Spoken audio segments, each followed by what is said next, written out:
श्री वाहिगुरु साहिब जी। भगवती भगवंत भगत का रंग, सगल त्यागै दुष्ट का संग। भगवती भगवंत भगत का रंग, सगल त्यागै दुष्ट का संग।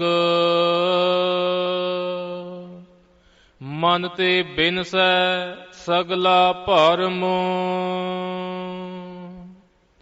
कर पूजै सगल पार ब्रह्म।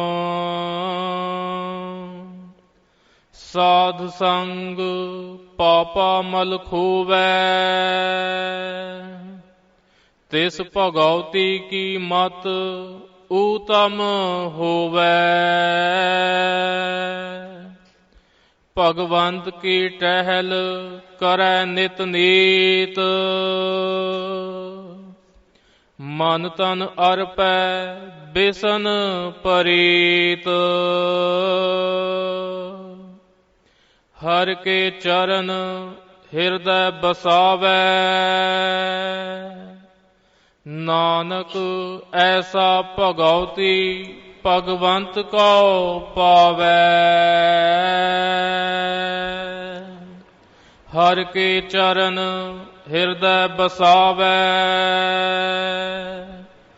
नानक ऐसा भगवती भगवंत को पावै।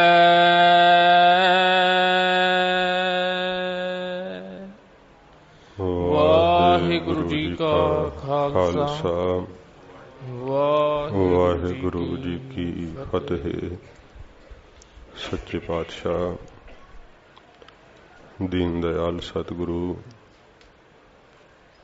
पतित पावन भगत वत्सल जागदी जोत धन साहिब श्री गुरु ग्रंथ साहिब जी महाराज हजूर दी परम दयालता सदका पंथ दे महान पवित्र अस्थान तखत सचखंड श्री हजूर श्री अबचल नगर साहिब विखे दर्शन दीदार करते हुए आप सतसंगत दियां कड़ियां दा सुख मान रहे हो।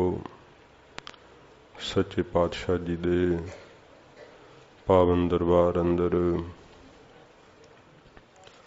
तुरकी बाणी दी लड़ीवार कथा दा समा है। प्यार शरदा नाल सच्चे पातशाह जी दा अमृत उपदेश मन एकागर करके सरवण करिए। सतगुरु जी दे पावन चरणां दा ध्यान करते हुए आखो जी सतनाम श्री वाहिगुरु साहिब जी। सतनाम श्री वाहिगुरु साहिब जी।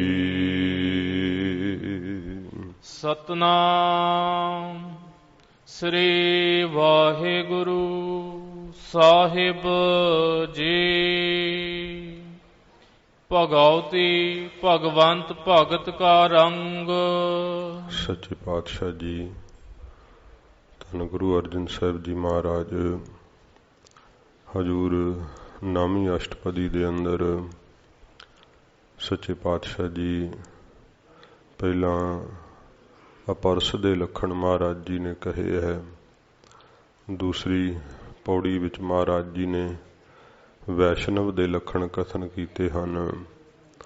हुण तीसरी पौड़ी विच महाराज जी जिहड़े भगवतीय पंथ हुंदा है जिन्हां नूं रास धारीए कहिंदे है, सच्चे पातशाह जी उन्हां दे लखण महाराज कथन करदे है। ਇਹਨਾਂ ਨੂੰ ਰਾਸ ਧਾਰੀਏ ਵੀ ਕਹਿੰਦੇ ਹਨ ਤੇ ਭਗਉਤੀ ਇੱਕ ਪੰਥ ਵੀ ਹੁੰਦਾ ਹੈ। ਸੋ ਭਗਉਤੀ ਜੋ ਭਗਵੰਤੈ ਜਾਣੈ। ਸੱਚੇ ਪਾਤਸ਼ਾਹ ਜੀ ਮਹਾਰਾਜ ਜੀ ਨੇ ਇਹ ਭਗਉਤੀ ਪੰਥ ਦੇ ਜਿਹੜੇ ਸਾਧ ਸੰਗਤ ਜੀ ਅਨੁਯਾਈ ਨੇ, ਅਸਲ ਵਿੱਚ ਭਗਉਤੀ ਕੌਣ ਹੁੰਦਾ ਹੈ, ਸਤਿਗੁਰੂ ਜੀ ਉਸ ਦੇ ਲੱਖਣ ਮਹਾਰਾਜ ਕਥਨ ਕਰਦੇ ਹਨ। ਨਾਮੀ ਅਸ਼ਟਪਦੀ ਤੀਸਰੀ ਪੌੜੀ ਅੰਦਰ ਹਜੂਰ ਫਰਮਾਉਂਦੇ ਹਨ, ਭਗਉਤੀ ਭਗਵੰਤ ਭਗਤ ਕਾ ਰੰਗ। ਮਹਾਰਾਜ ਕਹਿੰਦੇ ਉਹ ਭਗਉਤੀ ਆਖਿਆ ਜਾ ਸਕਦਾ ਹੈ ਜਿਸ ਨੂੰ ਭਗਵੰਤ ਦਾ, ਪਰਮੇਸ਼ਰ ਦੇ ਪਿਆਰ ਦਾ ਰੰਗ ਚੜ੍ਹ ਗਿਆ ਹੈ, ਜਿਹਨੂੰ ਵਾਹਿਗੁਰੂ ਦੀ ਪ੍ਰੀਤ ਲੱਗ ਗਈ ਹੈ ਤੇ ਆਨੰਦ ਵਿੱਚ ਉਸ ਪ੍ਰੀਤ ਦੇ ਮਗਨ ਰਹਿੰਦਾ ਹੈ, ਜਿਸ ਨੂੰ ਇਹ ਸੁਖ ਪ੍ਰਾਪਤ ਹੈ ਵਾਹਿਗੁਰੂ ਦੀ ਪ੍ਰੀਤ ਦਾ। ਹਜੂਰ ਕਹਿੰਦੇ ਉਹ ਭਾਈ ਭਗਉਤੀਆ ਅਖਵਾ ਸਕਦਾ ਹੈ। ਸਗਲ ਤਿਆਗੈ ਦੁਸ਼ਟ ਕਾ ਸੰਗ। ਫਿਰ ਇਹ ਨਾ ਹੋਵੇ ਕਿ ਬਾਹਰੋਂ ਬਦ ਫੈਲੀਆਂ ਕਰੀ ਜਾਂਦੇ ਤੇ ਫਿਰ ਕਹਿੰਦੇ ਆ ਸਾਧੂ ਤਾਂ ਅਤੀਤ ਹੁੰਦੇ ਆ, ਸਾਨੂੰ ਕੀ ਲੱਗਣ ਲੱਗਾ ਹੈ, ਅਸੀਂ ਤਾਂ ਅਸੰਗ ਹੋ ਗਏ ਆ, ਸਾਨੂੰ ਤਾਂ ਕੋਈ ਪਾਪ ਪੁੰਨ ਦਾ ਲੇਪ ਹੀ ਨਹੀਂ ਰਿਹਾ। ਮਹਾਰਾਜ ਜੀ ਦੱਸਦੇ ਆ ਕਿ ਸਗਲ ਤਿਆਗੈ ਦੁਸ਼ਟ ਕਾ ਸੰਗ। ਬਾਹਰੋਂ ਜਿਹੜੇ ਦੁਸ਼ਟਤਾਈ ਧਾਰਨ ਵਾਲੇ ਪਾਮਰ ਪੁਰਖ ਹੈ ਨਾ, ਉਹਨਾਂ ਦਾ ਸੰਗ ਛੱਡ ਦਿੱਤਾ ਹੋਵੇ ਜਿਸ ਨੇ। ਸੱਚੇ ਪਾਤਸ਼ਾਹ ਜੀ ਕਹਿੰਦੇ ਜੇ ਕੋਈ ਮਨੁੱਖਾਂ ਦੀ ਕੁਸੰਗਤ ਕਰਦਾ, ਪਾਮਰ ਪੁਰਖਾਂ ਦੀ ਕੁਸੰਗਤ ਕਰਦਾ, ਵਿਸ਼ਈ ਪੁਰਖਾਂ ਦੇ ਕੋਲ ਬੈਠਦਾ ਤੇ ਉਹ ਵਾਹਿਗੁਰੂ ਦੀ ਭਗਤੀ ਕਰਨ ਵਾਲਾ ਭਗਤ ਨਹੀਂ ਹੋ ਸਕਦਾ। ਕਿਉਂਕਿ ਜਿਹੜਾ ਹੰਸ ਹੈ ਉਹਦਾ ਕੰਮ ਚਿੱਕੜ ਦੀਆਂ ਛੱਪੜੀਆਂ ਤੇ ਕੋਈ ਨਹੀਂ ਹੁੰਦਾ, ਕਿਉਂਕਿ ਉਹਦੀ ਖੁਰਾਕ ਉੱਥੇ ਨਹੀਂ ਹੁੰਦੀ। ਜਿਹੜਾ ਕੋਈ ਛੋਟੀਆਂ ਚਿੱਕੜ ਦੀਆਂ ਭਰੀਆਂ ਹੋਈਆਂ ਛੱਪੜੀਆਂ ਤੇ ਬੈਠਦਾ ਨਾ, ਉਹ ਬਗਲਾ ਹੁੰਦਾ, ਹੰਸ ਨਹੀਂ ਹੋ ਸਕਦਾ ਹੈ। ਇਸ ਕਰਕੇ ਸੱਚੇ ਪਾਤਸ਼ਾਹ ਜੀ ਮਹਾਰਾਜ ਨੇ ਕਿਹਾ ਸਗਲ ਤਿਆਗੈ ਦੁਸ਼ਟ ਕਾ ਸੰਗ। ਜਿੰਨੇ ਵੀ ਦੁਸ਼ਟ ਬਿਰਤੀ ਨੂੰ ਧਾਰਨ ਕਰਨ ਵਾਲੇ ਹੈ ਨਾ, ਜਿਨ੍ਹਾਂ ਦਾ ਸੁਭਾਅ ਹੀ ਦੁਸ਼ਟ ਹੈ, ਦੁਸ਼ਟ ਪੁਣੇ ਵਾਲਾ ਹੈ, ਉਹਨਾਂ ਦਾ ਸੰਗ ਤਿਆਗ ਦਿੱਤਾ ਹੋਵੇ, ਉਹਨੂੰ ਭਗਤ ਕਹਿੰਦੇ ਆ, ਉਹਨੂੰ ਭਗਉਤੀਆ ਕਹਿੰਦੇ ਆ। ਫਿਰ ਦੁਸ਼ਟ ਹਨ ਕਾਮ ਕ੍ਰੋਧ ਲੋਭ ਮੋਹ ਹੰਕਾਰ। ਇਹਨਾਂ ਅੰਤਰੀਵ ਦੁਸ਼ਮਣਾਂ ਦਾ, ਜਿਹੜੇ ਦੁਸ਼ਟਤਾਈ ਦੇ ਸਹਿਤ ਜੀਵ ਨੂੰ ਕੁਕਰਮਾਂ ਵੱਲ ਪ੍ਰਵਿਰਤ ਕਰ ਦਿੰਦੇ ਆ, ਇਹਨਾਂ ਸਾਰੇ ਦੁਸ਼ਟਾਂ ਦਾ ਸੰਗ ਤਿਆਗ ਦਿੱਤਾ ਹੋਵੇ। ਮਨ ਤੇ ਬਿਨਸੈ ਸਗਲਾ ਭਰਮ। ਤੇ ਮਨ ਤੋਂ ਸਾਰਾ ਭਰਮ, ਜੋ 5 ਪ੍ਰਕਾਰ ਦਾ ਭਰਮ ਮੰਨਿਆ ਜਾਂਦਾ ਹੈ, ਸਾਰਾ ਭਰਮ ਵੀ ਮਨ ਤੋਂ ਮਹਾਰਾਜ ਕਹਿੰਦੇ ਜਿਸ ਦੇ ਬਿਨਸ ਗਿਆ ਹੋਵੇ, ਨਾਸ਼ ਹੋ ਗਿਆ ਹੋਵੇ। ਕਰ ਪੂਜੈ ਸਗਲ ਪਾਰ ਬ੍ਰਹਮ। ਤੇ ਸਾਰਿਆਂ ਦੇ ਅੰਦਰ ਜੋ ਪਾਪਾਂ ਪੁੰਨਾਂ ਤੋਂ ਪਰੇ ਆ ਵਾਹਿਗੁਰੂ, ਉਹਦੀ ਜੋਤ ਵੇਖ ਕਰਕੇ ਉਸ ਦਾ ਪੂਜਨ ਕਰਦਾ ਹੋਵੇ, ਉਸ ਨਿਰੰਕਾਰ ਦਾ ਹੀ ਅਰਾਧੀ ਹੋਵੇ, ਨਾਨਾ ਪ੍ਰਕਾਰ ਦੇ ਸੰਸਾਰ ਨੂੰ ਨਾ ਵੇਖਦਾ ਹੋਵੇ, ਸੰਸਾਰ ਦੇ ਅੰਦਰ ਦੁੰਦਵਾਦ ਨਾ ਵੇਖਦਾ ਹੋਵੇ, ਸਾਰਿਆਂ ਵਿੱਚ ਵਾਹਿਗੁਰੂ ਦੀ ਜੋਤ ਵੇਖ ਕਰਕੇ ਉਸ ਪਰਮੇਸ਼ਰ ਦਾ ਪੂਜਨ ਕਰਨ ਵਾਲਾ ਹੋਵੇ। ਸਾਧ ਸੰਗ ਪਾਪਾ ਮਲ ਖੋਵੈ। ਫਿਰ ਸਾਧੂਆਂ ਦੀ ਸੰਗਤ ਕਰਨ ਵਾਲਾ ਹੋਵੇ ਤੇ ਸਤ ਸੰਗਤ ਕਰਕੇ ਨਾ ਪਾਪਾਂ ਦੀ ਮੈਲ ਨੂੰ ਜਿਹਨੇ ਖੋ ਲਿਆ ਹੈ, ਨਾਸ਼ ਕਰ ਲਿਆ ਹੈ ਆਪਣੇ ਅੰਦਰੋਂ। ਸਤ ਸੰਗਤ ਦੇ ਵਿੱਚ ਪਾਪਾਂ ਦੀ ਮੈਲ ਧੁੱਪ ਜਾਂਦੀ ਹੈ। ਸੱਚੇ ਪਾਤਸ਼ਾਹ ਜੀ ਮਹਾਰਾਜ ਆਖਿਆ ਜੇ ਕਰਕੇ ਭਰੀਐ ਮਤ ਪਾਪਾਂ ਕੈ ਸੰਗ, ਉਹ ਧੋਪੈ ਨਾਵੈ ਕੈ ਰੰਗ। ਨਾਮ ਦਾ ਰੰਗ ਸਤ ਸੰਗਤ ਵਿੱਚੋਂ ਪ੍ਰਾਪਤ ਹੁੰਦਾ ਹੈ ਤੇ ਸਾਧ ਸੰਗ ਪਾਪਾਂ ਮਲ ਖੋਵੈ। ਸਾਧੂਆਂ ਦੀ ਸੰਗਤ ਕਰਦਾ ਹੋਇਆ ਆਪਣੇ ਮਨ ਤੇ ਉਪਦੇਸ਼ ਨੂੰ ਟਿਕਾਵੇ ਤੇ ਮਨ ਕਰਕੇ ਫਿਰ ਕਮਾਈ ਕਰੇ। ਮਹਾਰਾਜ ਕਹਿੰਦੇ ਉਹ ਪਾਪਾਂ ਦੀ ਮੈਲ ਨੂੰ ਜਿਸ ਨੇ ਖੋਹ ਲਿਆ ਹੈ, ਨਾਸ਼ ਕਰ ਲਿਆ ਹੋਵੇ।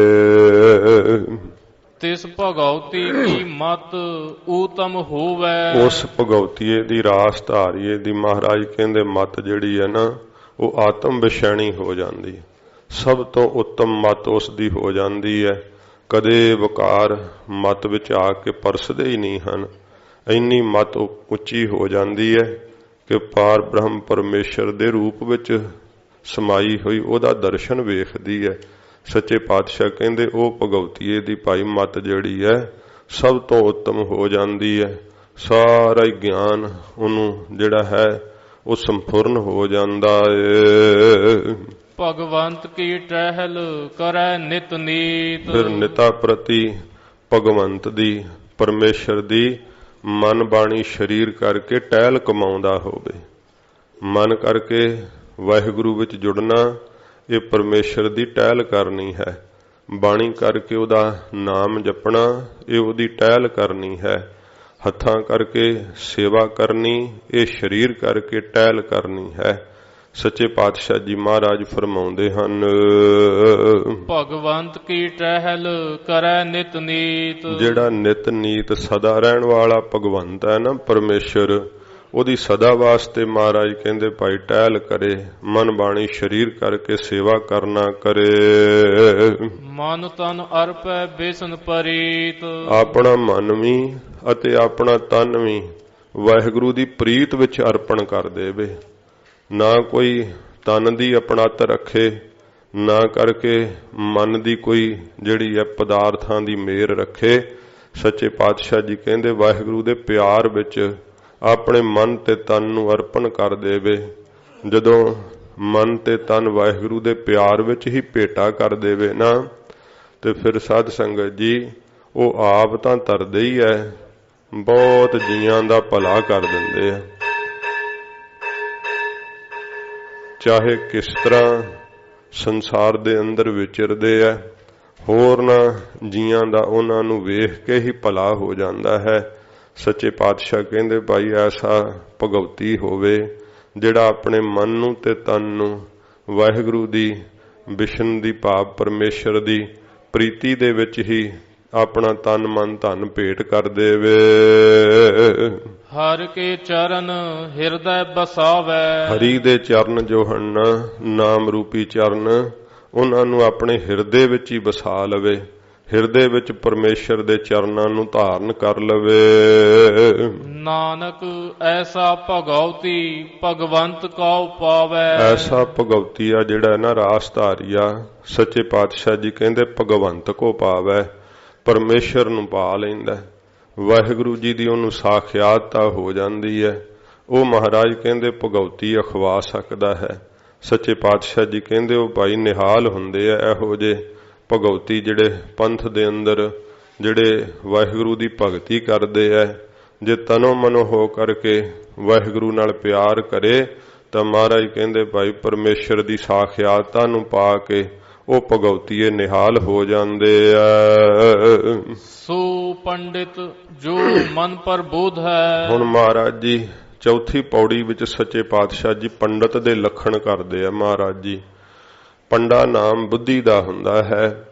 ਜਿਸ ਦੀ ਬੁੱਧੀ ਵੇਦਾਂ ਤੇ ਸ਼ਾਸਤਰਾਂ ਦੇ ਸਿਧਾਂਤ ਨੂੰ ਜਾਣਨ ਵਾਸਤੇ ਬੜੀ ਚਤਰ ਹੋਵੇ ਉਹਨੂੰ ਪੰਡਤ ਕਹਿੰਦੇ ਆ। ਵਿਦਵਾਨ ਦਾ ਨਾਮ ਪੰਡਤ ਹੈ। ਸਾਧ ਸੰਗਤ ਜੀ ਕਿਸੇ ਫਿਰਕੇ ਦਾ ਨਾਮ ਨਹੀਂ, ਜਿਵੇਂ ਬ੍ਰਾਹਮਣ ਵੇਖ ਕੇ ਪੰਡਤ ਜੀ ਕਹਿ ਦਿੰਦੇ ਆ ਨਾ, ਨਹੀਂ ਉਹ ਤਾਂ ਬ੍ਰਾਹਮਣ ਇੱਕ ਜਿਵੇਂ 4 ਵਰਨ ਨੇ ਉਹਨਾਂ ਵਿੱਚੋਂ ਇੱਕ ਵਰਨ ਹੈ, ਪਰ ਜਿਹੜਾ ਪੰਡਤ ਹੈ ਉਹ ਵਿਦਵਾਨ ਨੂੰ ਪੰਡਤ ਕਿਹਾ ਜਾਂਦਾ ਹੈ। ਪੰਡਾ ਨਾਮ ਬੁੱਧੀ ਦਾ ਹੁੰਦਾ ਹੈ, ਤੇ ਜਿਹਦੀ ਬੁੱਧੀ ਬੜੀ ਜਿਹੜੀ ਹੈ ਚਾਤਰ ਹੋਵੇ, ਬਹੁਤ ਜ਼ਿਆਦਾ ਨਿਰਣਾ ਕਰਨ ਜਾਣਦੀ ਹੋਵੇ, ਉਹਨੂੰ ਵਿਦਵਾਨ ਕਿਹਾ ਜਾਂਦਾ ਹੈ। ਸੱਚੇ ਪਾਤਸ਼ਾਹ ਜੀ ਵਿਦਵਾਨ ਕਿਹੋ ਜਿਹਾ ਹੋਣਾ ਚਾਹੀਦਾ, ਪੰਡਤ ਕਿਹੋ ਜਿਹਾ ਹੋਣਾ ਚਾਹੀਦਾ, ਆਪ ਕਿਰਪਾ ਕਰਕੇ ਦੱਸੋ। ਮਹਾਰਾਜ ਨੇ ਕਿਹਾ ਹੀ ਹੈ ਨਾ ਕਿ ਪੰਡਤ ਸੋ ਜੋ ਤਿਹਾਂ ਗੁਣਾ ਕੀ ਪੰਡ ਉਤਾਰੈ। ਜੋ 3 ਗੁਣ ਨੇ ਮਾਇਆ ਦੇ, ਨਾ ਉਹਦਾ ਰਜੋਗੁਣੀ ਸੁਭਾਅ ਹੋਵੇ, ਨਾ ਤਮੋਗੁਣੀ ਸੁਭਾਅ ਹੋਵੇ, ਸਤੋਗੁਣੀ ਵੀ ਜਿੱਥੇ ਇੱਛਾ ਬਣੀ ਰਹਿੰਦੀ ਹੈ ਉਸ ਨੂੰ ਵੀ ਤਿਆਗੇ, ਵਡਿਆਈ ਦੀ ਇੱਛਾ ਮਾਰ ਦੇਵੇ, ਤੇ ਮਹਾਰਾਜ ਕਹਿੰਦੇ ਭਾਈ ਉਹ ਪੰਡਤ ਕਹਾ ਸਕਦਾ ਹੈ। ਹਜੂਰ ਨੇ ਇੱਥੇ ਪੰਡਤ ਲੱਖਣ ਮਹਾਰਾਜ ਜੀ ਕਹਿੰਦੇ ਹਨ, ਸੋ ਪੰਡਿਤ ਜੋ ਮਨ ਪਰ ਬੋਧ ਹੈ। ਉਹ ਪੰਡਤ ਹੈ। ਸੱਚੇ ਪਾਤਸ਼ਾਹ ਕਹਿੰਦੇ ਉਹ ਵਿਦਵਾਨ ਹੈ ਜੋ ਪਰ ਵਿਸ਼ੇਸ਼ ਕਰਕੇ ਆਪਣੇ ਮਨ ਨੂੰ ਪਹਿਲਾਂ ਬੋਧੇ, ਗਿਆਨ ਦੇਵੇ। ਜਦੋਂ ਸਾਧ ਸੰਗਤ ਜੀ ਵਿਦਵਾਨ ਪੁਰਖ ਇੱਕ ਤਾਂ ਵਾਹਿਗੁਰੂ ਦਾ ਭਗਤ ਹੋਵੇ ਤੇ ਦੂਸਰਾ ਉੱਤੋਂ ਵਿਦਵਾਨ ਹੋਵੇ, ਇਹ ਫਿਰ ਸੋਨੇ ਤੇ ਸੁਹਾਗਾ ਹੁੰਦਾ ਹੈ। ਕਿਉਂਕਿ ਵਾਹਿਗੁਰੂ ਦੀ ਭਗਤੀ ਦੇ ਕਰਨ ਵਾਲਾ ਉਹ ਆਪਣੇ ਆਪ ਵਿੱਚ ਮਸਤ ਹੁੰਦਾ ਹੈ, ਉਹਦੀ ਕਲਿਆਣ ਹੋਈ ਹੁੰਦੀ ਹੈ। ਤੇ ਜਿਹੜਾ ਭਗਤ ਦੇ ਨਾਲ ਵਿਦਵਾਨ ਵੀ ਹੋਵੇ, ਉਹ ਫਿਰ ਸਾਧ ਸੰਗਤ ਜੀ ਹੋਰਨਾਂ ਜੀਆਂ ਦੇ ਭਲੇ ਦਾ ਬਹੁਤ ਵੱਡਾ ਕਾਰਨ ਬਣਦਾ ਹੈ। ਕਈਆਂ ਨੂੰ ਵਾਹਿਗੁਰੂ ਦੀ ਪ੍ਰੀਤ ਲਾਉਣ ਵਿੱਚ ਸਹਾਈ ਹੁੰਦਾ ਹੈ। ਸੱਚੇ ਪਾਤਸ਼ਾਹ ਜੀ ਕਹਿੰਦੇ ਨੇ, ਪਰ ਇਹ ਹੈ ਕਿ ਸਭ ਤੋਂ ਪਹਿਲਾਂ ਆਪਣੇ ਮਨ ਨੂੰ ਵਿਸ਼ੇਸ਼ ਕਰਕੇ ਬੋਧਣਾ ਕਰੇ, ਗਿਆਨ ਦੇਵੇ। ਜਦੋਂ ਇਹੋ ਜਿਹੇ ਭਗਤ ਵਿਦਵਾਨ ਪੁਰਖ ਜਿਹੜੇ ਹੈ ਉਹ ਕਥਾ ਕਰਦੇ ਹੈ, ਉਹ ਕਿਸੇ ਨੂੰ ਜਿਹੜਾ ਗਿਆਨ ਦੇਣ ਦੇ ਨਾਲ ਨਾਲ ਕੀ ਹੈ, ਆਪਣੇ ਮਨ ਤੇ ਪਹਿਲਾਂ ਟਿਕਾਉਂਦੇ ਆ ਨਾਲ ਨਾਲ, ਤੇ ਕੀ ਮੈਂ ਮਨ ਦੇ ਅੰਦਰ ਇਹ ਉਪਦੇਸ਼ ਧਾਰਨ ਕੀਤਾ, ਇਹ ਕਮਾਇਆ ਹੈ। ਜੇ ਨਹੀਂ ਕਮਾਇਆ ਜਾਂਦਾ ਤੇ ਫਿਰ ਸਤਿਗੁਰੂ ਜੀ ਦੇ ਕੋਲੋਂ ਅਰਦਾਸ ਕਰਕੇ ਮੰਗਦੇ ਹੈ, ਮਹਾਰਾਜ ਆਪ ਦਾ ਉਪਦੇਸ਼ ਸੱਚੇ ਪਾਤਸ਼ਾਹ ਜੀ ਇਹ ਭਾਵੇਂ ਸਾਡੇ ਅਲਪੱਗ ਜੀਆਂ ਲਈ ਬੜਾ ਦੁਸਤਰਵ ਹੈ, ਪਰ ਮਹਾਰਾਜ ਕਿਰਪਾ ਕਰੋ, ਆਪ ਵਾਸਤੇ ਤਾਂ ਕੋਈ ਔਖੀ ਗੱਲ ਨਹੀਂ ਹੈ। ਮਹਾਰਾਜ ਸਾਨੂੰ ਆਪਣੇ ਉਪਦੇਸ਼ ਦੇ ਕਮਾਉਣ ਦੀ ਤਾਕਤ ਬਖਸ਼ੋ, ਮਿਹਰ ਕਰੋ। ਪਿਆਰ ਦੇ ਵਿੱਚ ਫਿਰ ਸਾਧ ਸੰਗਤ ਜੀ ਮਾਰਗ ਔਖਾ ਨਹੀਂ ਹੁੰਦਾ, ਔਖਾ ਉਦੋਂ ਹੀ ਹੁੰਦਾ ਹੈ ਜਦੋਂ ਪਿਆਰ ਨਹੀਂ ਲੱਗਿਆ ਹੁੰਦਾ।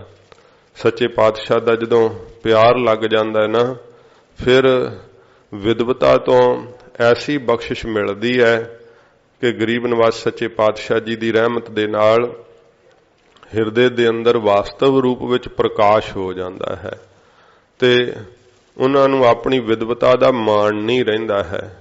ਪੰਡਤ ਹੋ ਕਰਕੇ ਜੇ ਵਿਦਿਆ ਦਾ ਮਾਣ ਕਰੇ ਤੇ ਫਿਰ ਮਹਾਰਾਜ ਜੀ ਨੇ ਆਖਿਆ, ਪੜਿਆ ਮੂਰਖ ਆਖੀਐ ਜਿਸ ਲੱਭ ਲੋਭ ਅਹੰਕਾਰਾ, ਉਹ ਤਾਂ ਮਹਾਰਾਜ ਮੂਰਖ ਹੀ ਆਖਿਆ ਸੱਚੇ ਪਾਤਸ਼ਾਹ ਜੀ ਨੇ। ਇਸ ਕਰਕੇ ਪੰਡਤ ਦਾ ਲੱਖਣ ਮਹਾਰਾਜ ਜੀ ਕਹਿੰਦੇ ਆ, ਸੋ ਪੰਡਤ ਜੋ ਮਨ ਪ੍ਰਬੁੱਧ ਹੈ, ਜਿਹੜਾ ਆਪਣੇ ਮਨ ਨੂੰ ਸਭ ਤੋਂ ਪਹਿਲਾਂ ਬੋਧਣਾ ਕਰੇ, ਗਿਆਨ ਦੇਵੇ, ਇੱਕ ਇੱਕ ਬਚਨ ਨੂੰ ਆਪਣੇ ਆਪ ਦੇ ਉੱਤੇ ਟਿਕਾਵੇ। ਤੇ ਸੱਚੇ ਪਾਤਸ਼ਾਹ ਜੀ ਮਹਾਰਾਜ ਐਸੀ ਕਿਰਪਾ ਕਰਦੇ ਹੈ, ਜਿੱਥੇ ਬਾਹਰਲਾ ਗਿਆਨ ਜਿਹੜਾ ਹੈ ਗ੍ਰੰਥ ਪੜ੍ਹ ਕੇ ਹਾਸਲ ਕੀਤਾ ਹੈ, ਉੱਥੇ ਅੰਤਰਾਤਮੇ ਗਿਆਨ ਦੀ ਦਾਤ ਪ੍ਰਾਪਤ ਹੋ ਜਾਂਦੀ। ਤੇ ਫਿਰ ਜੇ ਦੂਜੇ ਨੂੰ ਉਪਦੇਸ਼ ਦੇਈ ਜਾਂਦਾ ਤੇ ਆਏ ਸੀ ਨਾ ਮਹਾਰਾਜ ਦੇ ਬਚਨ, ਅਵਰ ਉਪਦੇਸੈ ਆਪ ਨਾ ਕਰੈ, ਆਵਤ ਜਾਵਤ ਜਨਮੈ ਮਰੈ। ਫਿਰ ਕਬੀਰ ਜੀ ਨੇ ਵੀ ਕਿਹਾ, ਕਬੀਰ ਅਵਰੈ ਕੋ ਉਪਦੇਸ਼ ਤੇ ਮੁਖ ਮੈਂ ਪਰ ਹੈ ਰੇਤ, ਰਾਸ ਬਿਰਾਨੀ ਰਾਖ ਤੇ ਖਾਇਆ ਘਰ ਕਾ ਖੇਤ। ਆਪਣੇ ਮਨ ਨੂੰ ਪ੍ਰਬੋਧਿਆ ਹੀ ਨਹੀਂ, ਆਪਣੇ ਮਨ ਤੇ ਉਪਦੇਸ਼ ਲਾਇਆ ਹੀ ਨਹੀਂ, ਟੁਕਾਇਆ ਹੀ ਨਹੀਂ। ਕਿਉਂਕਿ ਦੇਹ ਤੋਂ ਉਥਾਨ ਹੋਣਾ ਸਾਧ ਸੰਗਤ ਜੀ ਪਹਿਲਾਂ ਤਾਂ ਇਹ ਵਿਦਵਾਨ ਪੁਰਖ ਦਾ ਕਰਮ ਹੈ, ਤੇ ਇਹ ਸੂਰਬੀਰ ਹੀ ਕੋਈ ਇਸ ਹੱਦ ਨੂੰ ਟੱਪਦਾ। ਦੇਹ ਦੇ ਅਧਿਆਸ ਨੂੰ ਲੰਘਿਆ ਨਹੀਂ ਜਾਂਦਾ, ਦੇਹ ਤੋਂ ਹਟਿਆ ਨਹੀਂ ਜਾਂਦਾ। ਪਰ ਮਹਾਰਾਜ ਜੀ ਨੇ ਕਿਹਾ, ਪੰਡਤ ਤਾਂ ਫਿਰ ਉਹ ਹੀ ਆ ਨਾ ਜਿਹੜਾ ਆਪਣੇ ਮਨ ਨੂੰ ਪ੍ਰਬੋਧਦਾ ਹੈ, ਗੁਰੂ ਜੀ ਦੇ ਉਪਦੇਸ਼ ਨੂੰ ਆਪਣੇ ਮਨ ਤੇ ਟੁਕਾ ਕੇ ਦੇਹ ਦੇ ਅਧਿਆਸ ਤੋਂ ਪਾਰ ਹੋਵੇ। ਇਹ ਸੱਚੇ ਪਾਤਸ਼ਾਹ ਜੀ ਮਹਾਰਾਜ ਕਹਿੰਦੇ, ਭਾਈ ਉਹ ਪੰਡਤ ਅਖਵਾ ਸਕਦਾ ਜਿਹੜਾ ਸਾਰੇ ਉਪਦੇਸ਼ ਨੂੰ ਆਪਣੇ ਮਨ ਦੇ ਉੱਤੇ ਟਿਕਾਉਣਾ ਕਰੇ, ਆਪਣੇ ਮਨ ਨੂੰ ਗਿਆਨ ਜਿਹੜਾ ਹੈ ਉਹ ਦੇਣਾ ਕਰੇ। ਰਾਮ ਨਾਮ ਆਤਮ ਮਹਿ ਸੁਧ ਹੈ। ਫਿਰ ਆਪਣੇ ਮਨ ਦੇ ਅੰਦਰ ਰਾਮ ਦੇ ਨਾਮ ਦੀ ਸੁਧ ਹੈ, ਵਿਚਾਰ ਕਰਨਾ ਕਰੇ ਕਿ ਰਾਮ ਦਾ ਨਾਮ ਸਭ ਤੋਂ ਉੱਤਮ ਹੈ। ਸਾਧੋ ਇਹੋ ਤਨ ਮਿਥਿਆ ਜਾਨੋ, ਜਾਂ ਭੀਤਰ ਜੋ ਰਾਮ ਬਸਤ ਹੈ, ਸਾਚੋ ਤਾਹੇ ਪਛਾਨੋ। ਇਹ ਆਪਣੇ ਮਨ ਦੇ ਅੰਦਰ ਰਾਮ ਦੇ ਨਾਮ ਦੀ ਜਿਹੜੀ ਹੈ ਨਾ ਉਹ ਵਿਚਾਰ ਕਰਨਾ ਕਰੇ। ਇਸੇ ਪ੍ਰਕਾਰ ਹੀ ਰਾਮ ਨਾਮ, ਰਾਮ ਨਾਮ ਆਤਮ ਮਹਿ ਸੁਧ ਹੈ। ਸੱਚੇ ਪਾਤਸ਼ਾਹ ਜੀ ਮਹਾਰਾਜ ਕਹਿੰਦੇ, ਰਾਮ ਦੇ ਨਾਮ ਦਾ ਜਾਪ ਕਰੇ ਤੇ ਆਪਣੇ ਆਤਮਿਕ ਸਰੂਪ ਨੂੰ ਸੋਧੇ, ਵਿਚਾਰ ਲਵੇ, ਸੋਧੇ ਨਿਰਣਾ ਕਰ ਲਵੇ ਕਿ ਮੈਂ ਦੇਹ ਨਹੀਂ ਹਾਂ, ਮੈਂ ਤਾਂ ਜੋਤ ਸਰੂਪ ਹਾਂ, ਮੈਂ ਤਾਂ ਪ੍ਰਕਾਸ਼ ਸਰੂਪ ਹਾਂ। ਆਤਮਿਕ ਸਰੂਪ ਦਾ ਨਿਰਣਾ ਕਰ ਲਵੇ ਤੇ ਜੇ ਦੇਹ 'ਚ ਹੀ ਫਸਿਆ ਹੋਇਆ ਹੈ, ਦੂਜੇ ਨੂੰ ਉਪਦੇਸ਼ ਨਾਮ ਦੀ ਮਹਿਮਾ ਦੱਸ ਕੇ ਤੇ ਫਿਰ ਮਹਾਰਾਜ ਨੇ ਕਿਹਾ ਕੜਛੀਆਂ ਫਰਨ ਸਵਾਉ ਨਾ ਜਾਣਨ ਸੁਣੀਆਂ, ਉਹ ਨਹੀਂ ਸਵਾਦ ਪਾ ਸਕਦੀਆਂ। ਚਾਹੇ ਤਰ੍ਹਾਂ ਤਰ੍ਹਾਂ ਦੇ ਮਿੱਠੇ ਪਦਾਰਥਾਂ ਵਿੱਚ ਫਿਰਦੀਆਂ, ਸਲੂਣੇ ਪਦਾਰਥਾਂ 'ਚ ਫਿਰਦੀਆਂ, ਸਵਾਦ ਤਾਂ ਉਹੋ ਹੀ ਚੱਖਦੇ ਜਿਹੜੇ ਛਕਦੇ ਐ। ਇਸ ਕਰਕੇ ਸੱਚੇ ਪਾਤਸ਼ਾਹ ਜੀ ਮਹਾਰਾਜ ਕਹਿੰਦੇ ਐ ਕਿ ਆਪਣੇ ਆਤਮਿਕ ਸਰੂਪ ਨੂੰ ਨਿਰਣੇ ਕਰਨ ਵਾਲਾ ਹੋਵੇ। ਇਹ ਨਾ ਹੋਵੇ ਕਿ ਦੂਸਰੇ ਨੂੰ ਹੀ ਉਪਦੇਸ਼ ਦਿੱਤਾ ਹੈ, ਨਹੀਂ ਆਪਣੇ ਅੰਦਰ ਨਿਰਣਾ ਕਰ ਲਵੇ ਕਿ ਮੈਂ ਦੇਹ 'ਚ ਫਸਿਆ ਹੋਇਆ ਕਿ ਜਾਂ ਦੇਹ ਤੋਂ ਨਿਕਲ ਸਕਿਆ ਹਾਂ। ਇਉਂ ਸਤਿਗੁਰੂ ਜੀ ਕਹਿੰਦੇ ਰਾਮ ਦਾ ਨਾਮ ਜਪੇ, ਆਪ ਵੀ ਸ਼ਰਧਾ ਧਾਰ ਕੇ। ਇਹ ਨਹੀਂ ਕਿ ਸਾਨੂੰ ਹੁਣ ਗਿਆਨ ਹੋ ਗਿਆ, ਬਥੇਰਾ ਅਸੀਂ ਪੜ੍ਹੇ ਲਿਖੇ ਆ ਤੇ ਸਾਨੂੰ ਭਜਨ ਕਰਨ ਦੀ ਕੀ ਲੋੜ ਹੈ। ਤੇ ਫਿਰ ਮਹਾਰਾਜ ਆਖਿਆ ਕਿ ਬਹੁਤ ਸਿਆਣਪ ਜਮ ਕਾ ਭਉ ਵਿਆਪੈ। ਕਿੰਨੇ ਗ੍ਰੰਥ ਪੜ੍ਹ ਲਵੇ, ਜੇ ਵਾਹਿਗੁਰੂ ਨਾਮ ਨਹੀਂ ਜਪਿਆ ਤੇ ਜਮਾਂ ਦਾ ਭਉ ਵਿਆਪਦਾ ਹੈ। ਡਰ ਜਿਹੜਾ ਉਵੇਂ ਹੀ ਬਣਿਆ ਰਹਿੰਦਾ ਹੈ। ਤੇ ਉਹ ਸੱਚੇ ਪਾਤਸ਼ਾਹ ਜੀ ਮਹਾਰਾਜ ਕਹਿੰਦੇ ਐ ਤੋ ਸਾਧ ਸੰਗਤ ਜੀ ਜਦੋਂ ਕਥਾ ਸੁਣੀਏ ਤੇ ਫਿਰ ਢੋਲ ਆ ਕੇ ਅੱਖਾਂ ਬੰਦ ਕਰਕੇ ਜੇ ਬੈਠ ਜੀਏ ਫਿਰ ਤਾਂ ਨੀਂਦ ਆਉਂਦੀ ਹੈ। ਤੋ ਕਥਾ ਇਕਾਗਰਤਾ ਨਾਲ ਸੁਣੀ ਜਾਂਦੀ ਹੈ। ਇਸ ਕਰਕੇ ਜਾਂ ਤੁਸੀਂ ਉੱਥੇ ਕਿਤੇ ਬੈਠ ਸਕਦੇ ਆ ਜਿੱਥੇ ਮੇਰੀ ਨਿਗਾਹ ਨਾ ਤੁਹਾਡੇ ਤੇ ਪਵੇ, ਤਾਂ ਫਿਰ ਇਸ ਕਰਕੇ ਸਾਹਮਣੇ ਬੈਠੇ ਆ ਤਾਂ ਇਕਾਗਰ ਚਿੱਤ ਹੋਵੋ, ਕਿਉਂਕਿ ਸਰੋਤਾ ਜਿਹੜਾ ਉਹ ਇਕਾਗਰ ਹੋਵੇ ਤਾਂ ਕਥਾ ਆਪਣੇ ਆਪ ਹੀ ਹੁੰਦੀ ਹੈ। ਸੱਚੇ ਪਾਤਸ਼ਾਹ ਜੀ ਮਹਾਰਾਜ ਕਹਿੰਦੇ ਆ ਰਾਮ ਨਾਮ ਆਤਮ ਮੈਂ ਸੁਧ ਹੈ। ਰਾਮ ਦੇ ਨਾਮ ਨਾਲ ਪ੍ਰੇਮ ਕਰਨ ਵਾਲਾ ਹੋਵੇ ਤੇ ਆਪਣੇ ਆਤਮਿਕ ਸਰੂਪ ਨੂੰ ਜਿਹੜਾ ਹੈ ਵਿਚਾਰਨ ਵਾਲਾ ਹੋਵੇ ਕਿ ਮੈਂ ਦੇਹ ਨਹੀਂ ਹਾਂ, ਮੈਂ ਤਾਂ ਆਤਮਾ ਹਾਂ, ਮੈਂ ਦੇਹ ਨਹੀਂ ਹਾਂ, ਇਹ ਜਾਣ ਲਵੇ, ਨਿਰਣਾ ਕਰ ਲਵੇ ਆਪਣੇ ਆਤਮਿਕ ਸਰੂਪ ਦਾ। ਰਾਮ ਨਾਮ ਸਾਰ ਰਸ ਪੀਵੈ। ਫਿਰ ਸਾਰੇ ਰਸ ਮੰਨੇ ਹੋਏ ਆ ਸੰਸਾਰ ਦੇ ਅੰਦਰ। ਕੋਈ ਜੋਗ ਰਸ ਹੈ, ਕੋਈ ਭੋਗ ਰਸ ਹੈ, ਕੋਈ ਪਦਾਰਥਾਂ ਦੇ ਰਸ ਹੈ, ਵਿਸ਼ੇ ਰਸ ਨੇ।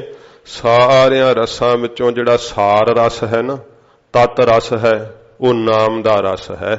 ਤੇ ਸੱਚੇ ਪਾਤਸ਼ਾਹ ਜੀ ਕਹਿੰਦੇ ਆ ਪੰਡਤ ਨੂੰ ਭਾਈ ਕੀ ਚਾਹੀਦਾ, ਪੰਡਤ ਕੌਣ ਹੋ ਸਕਦਾ? ਮਹਾਰਾਜ ਕਹਿੰਦੇ ਨੇ ਰਾਮ ਨਾਮ ਸਾਰ ਰਸ ਪੀਵੈ। ਰਾਮ ਦੇ ਨਾਮ ਦਾ ਜਿਹੜਾ ਸਾਰ ਸ੍ਰੇਸ਼ਟ ਰਸ ਹੈ ਨਾ, ਉਹਨੂੰ ਪੀਣ ਵਾਲਾ ਹੋਵੇ। ਜਦੋਂ ਨਾਮ ਜਪਦਾ ਹੋਵੇ ਤੇ ਰਸਨਾ ਤੇ ਇਹੋ ਜੀ ਅੰਮ੍ਰਿਤ ਵਰਗੀ ਤਸੀਰ ਬਣਦੀ ਹੋਵੇ, ਉਹਦੇ ਘੁੱਟ ਭਰ ਭਰ ਕੇ ਪੀਣ ਵਾਲਾ ਹੋਵੇ। ਤੇ ਉਸ ਅੰਮ੍ਰਿਤ ਰਸ ਨੂੰ ਜਦੋਂ ਵਿਦਵਾਨ ਪੁਰਖ ਪੀਂਦਾ ਹੈ ਨਾ, ਤੇ ਫਿਰ ਸਾਧ ਸੰਗਤ ਜੀ ਉਹਨੂੰ ਆਪਣੇ ਸਰੀਰ ਦੇ ਅੰਦਰ ਆਤਮਿਕ ਸਰੂਪ ਦਾ ਨਿਰਣਾ ਹੋ ਜਾਂਦਾ ਹੈ। ਉਹ ਆਪਣੇ ਮਨ ਨੂੰ ਪ੍ਰਬੋਧਨ ਵਾਲਾ ਹੁੰਦਾ ਹੈ। ਤੇ ਜ਼ੋਰ ਲਾ ਲਾ ਕੇ ਕਿਸੇ ਦੇ ਗਲ ਪੈ ਕੇ ਨਹੀਂ ਉਹ ਚੀਜ਼ ਮਨਾਉਂਦੇ, ਉਹ ਤਾਂ ਸੁਧੇ ਪਿਆਰ ਵਿੱਚ ਮਹਾਰਾਜ ਜੀ ਦੀ ਕਥਾ ਕਰਦੇ ਐ। ਕੋਈ ਪ੍ਰਭਾਵ ਪਾਉਣ ਦਾ ਯਤਨ ਨਹੀਂ ਕਰਦੇ ਸਰੋਤੇ ਦੇ ਉੱਤੇ। ਉਹ ਤਾਂ ਸਤਿਗੁਰੂ ਜੀ ਦੇ ਉਪਦੇਸ਼ ਨੂੰ ਆਪਣੇ ਮਨ ਤੇ ਟਿਕਾਉਂਦੇ ਹੋਏ ਕਥਾ ਕਰਦੇ ਐ। ਸੱਚੇ ਪਾਤਸ਼ਾਹ ਜੀ ਮਹਾਰਾਜ ਕਹਿੰਦੇ ਉਹਨਾਂ ਨੂੰ ਫਿਰ ਨਾਮ ਦਾ ਰਸ ਆਉਂਦਾ ਹੈ। ਤੇ ਜੇ ਕਰਕੇ ਅਸੀਂ ਦੂਸਰੇ ਦੀ ਵਾਹ ਖੱਟਣ ਵਾਸਤੇ ਕਥਾ ਕਰੀਏ, ਸਰੋਤੇ ਤੇ ਪ੍ਰਭਾਵ ਪਾਉਣ ਲਈ ਕਥਾ ਕਰੀਏ, ਤੇ ਫਿਰ ਸਾਧ ਸੰਗਤ ਜੀ ਬਾਅਦ ਵਿੱਚ ਇੱਛਾ ਕਰੀਏ ਕਿ ਕਿਸੇ ਆ ਕੇ ਆਖਿਆ ਨਹੀਂ ਕਿ ਬਾਬਾ ਜੀ ਬੜੀ ਸੋਹਣੀ ਕਥਾ ਕੀਤੀ ਸੀ, ਤੇ ਫਿਰ ਮਨ ਫਿੱਕਾ ਜਿਹਾ ਪਿਆ ਰਹਿੰਦਾ ਹੈ। ਚਾਰ ਜਾਣਿਆਂ ਵਡਿਆਈ ਕਰ ਦਿੱਤੀ ਹੋਵੇ, ਬੜਾ ਮਜ਼ਾ ਆਇਆ, ਬੜਾ ਮਜ਼ਾ ਆਇਆ, ਤਾਂ ਫਿਰ ਖੁਸ਼ ਹੋ ਜਾਂਦੇ ਆ ਕਿ ਬੜਾ ਭਾਈ ਮੈਨੂੰ ਬੜਾ ਗਿਆਨ ਹੈ। ਸੱਚੇ ਪਾਤਸ਼ਾਹ ਜੀ ਕਹਿੰਦੇ ਭਾਈ ਜੇ ਆਪਣੇ ਅੰਦਰ ਨਾਮ ਦਾ ਰਸ ਹੀ ਨਹੀਂ ਚਖਿਆ ਤੇ ਫਿਰ ਕਿਵੇਂ ਵਿਦਵਾਨ ਹੋ ਸਕਦਾ ਹੈ? ਉਹੋ ਹੀ ਵਿਦਵਾਨ ਪੁਰਖ ਹੈ, ਪੰਡਤ ਗਿਆਨਵਾਨ ਪੁਰਖ ਹੈ ਜਿਹੜਾ ਰਾਮ ਨਾਮ ਸਾਰ ਰਸ ਪੀਵੈ। ਸਾਰ ਜਿਹੜਾ ਸ੍ਰੇਸ਼ਟ ਰਸ ਹੈ ਰਾਮ ਦੇ ਨਾਮ ਦਾ, ਉਹਨੂੰ ਮਹਾਰਾਜ ਕਹਿੰਦੇ ਭਾਈ ਪੀਂਦਾ ਹੋਵੇ। ਉਸ ਪੰਡਿਤ ਕਾ ਉਪਦੇਸ਼ ਜਗ ਜੀਵੈ। ਉਸ ਪੰਡਤ ਦੇ ਉਪਦੇਸ਼ ਨਾਲ, ਉਸ ਵਿਦਵਾਨ ਦੇ ਉਪਦੇਸ਼ ਨਾਲ ਸਾਰਾ ਜਗਤ ਹੀ ਜੀਵਨ ਮੁਕਤ ਹੋ ਸਕਦਾ ਹੈ। ਵੇਖੋ ਇੰਨੀ ਜ਼ਿਆਦੀ ਤਾਕਤ ਹੁੰਦੀ ਹੈ ਜਿਨ ਆਪਣੇ ਅੰਦਰ ਨਾਮ ਕਮਾਇਆ ਹੋਇਆ ਹੈ, ਜਿਹਦਾ ਆਪਣਾ ਅੰਦਰ ਟਿਕਿਆ ਹੋਇਆ ਹੈ ਪਿਆਰ ਦੇ ਵਿੱਚ। ਸੱਚੇ ਪਾਤਸ਼ਾਹ ਕਹਿੰਦੇ ਉਸ ਪੰਡਤ ਕਾ ਉਪਦੇਸ਼ ਜਗ ਜੀਵੈ। ਸਾਰਾ ਜਗਤ ਹੀ ਜਿਹੜਾ ਨਾ, ਜਿਹੜੇ ਨਾਮ ਵੱਲੋਂ ਮਰੇ ਹੋਏ ਹੈ, ਜਿਨ੍ਹਾਂ ਦੇ ਮਨ ਵਿਸ਼ਿਆਂ ਵਿੱਚ ਖੁੱਬੇ ਹੋਏ ਹੈ, ਦੇਹਾਂ ਵਿੱਚ ਫਸੇ ਹੋਏ ਐ, ਭਜਨ ਵੱਲੋਂ ਬਿਲਕੁਲ ਮਰ ਗਏ ਐ।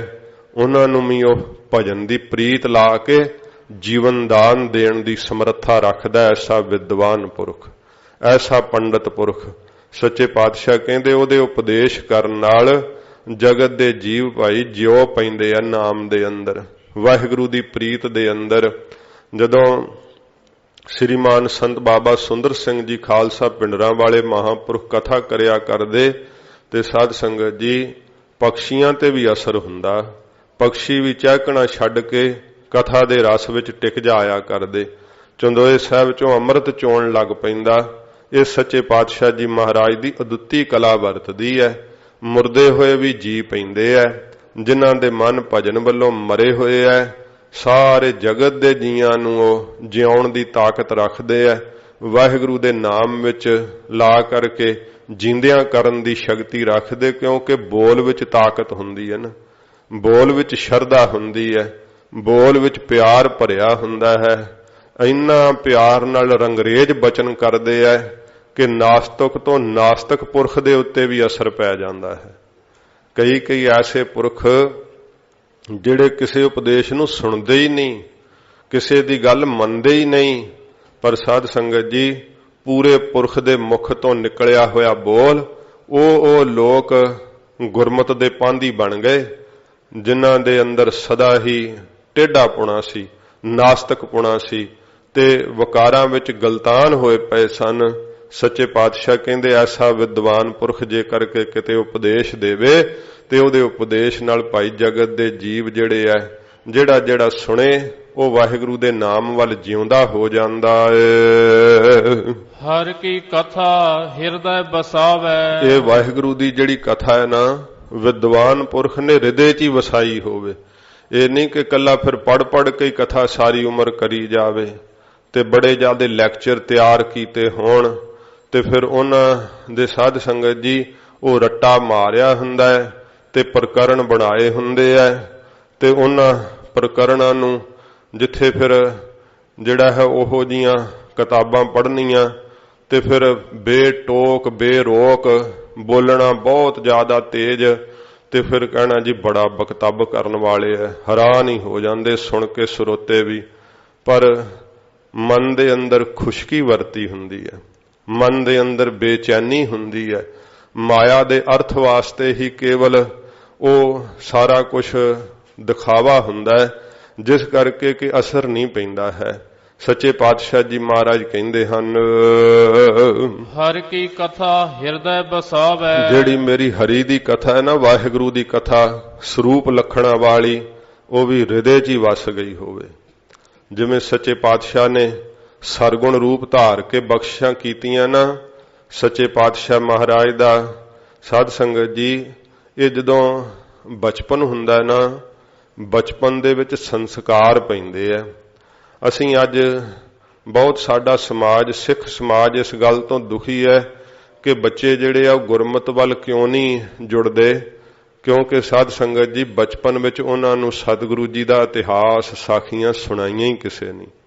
ਪਹਿਲੋਂ ਸਾਡਾ ਇਹ ਸੰਸਕ੍ਰਿਤੀ ਸੀ, ਸਾਡੇ ਸਮਾਜ ਵਿੱਚ ਇਹ ਵਿਵਸਥਾ ਸੀ ਕਿ ਬਹੁਤ ਛੋਟੀ ਅਵਸਥਾ 'ਚ ਹੀ 2 ਤੋਂ 3 4 ਸਾਲ ਦੇ ਬੱਚੇ ਬੈਠ ਕਰਕੇ ਇੱਕ ਵਡੇਰੇ ਨੇ ਘਰ ਵਿੱਚ ਬਹਿ ਜਾਣਾ, ਗੁਰੂ ਨਾਨਕ ਸਾਹਿਬ ਦੀ ਜਨਮ ਸਾਖੀ ਸੁਣਾਉਣੀ ਤੇ ਸਤਿਗੁਰੂ ਜੀ ਦਾ ਸਾਰਾ ਇਤਿਹਾਸ ਹੀ ਜਿਹੜਾ ਸੀ ਨਾ, ਬਚਪਨ ਤੋਂ ਹੋਸ਼ ਸੰਭਾਲਣ ਤੱਕ ਉਹਨਾਂ ਦੇ ਜ਼ਿਹਨ 'ਚ ਵਸ ਜਾਂਦਾ ਸੀ। ਸਤਿਗੁਰੂ ਜੀ ਦਾ ਸਾਰਾ ਇਤਿਹਾਸ ਖੂਨ ਵਿੱਚ ਉਤਰ ਜਾਂਦਾ ਸੀ। ਤੇ ਅੱਜ ਕਿਸੇ ਨੂੰ ਪੁੱਛੀਏ, ਗੁਰੂ ਨਾਨਕ ਸਾਹਿਬ ਜੀ ਦੀਆਂ ਸਾਖੀਆਂ ਵੱਡਿਆਂ ਨੂੰ ਵੀ ਨਹੀਂ ਪਤਾ ਹੈ।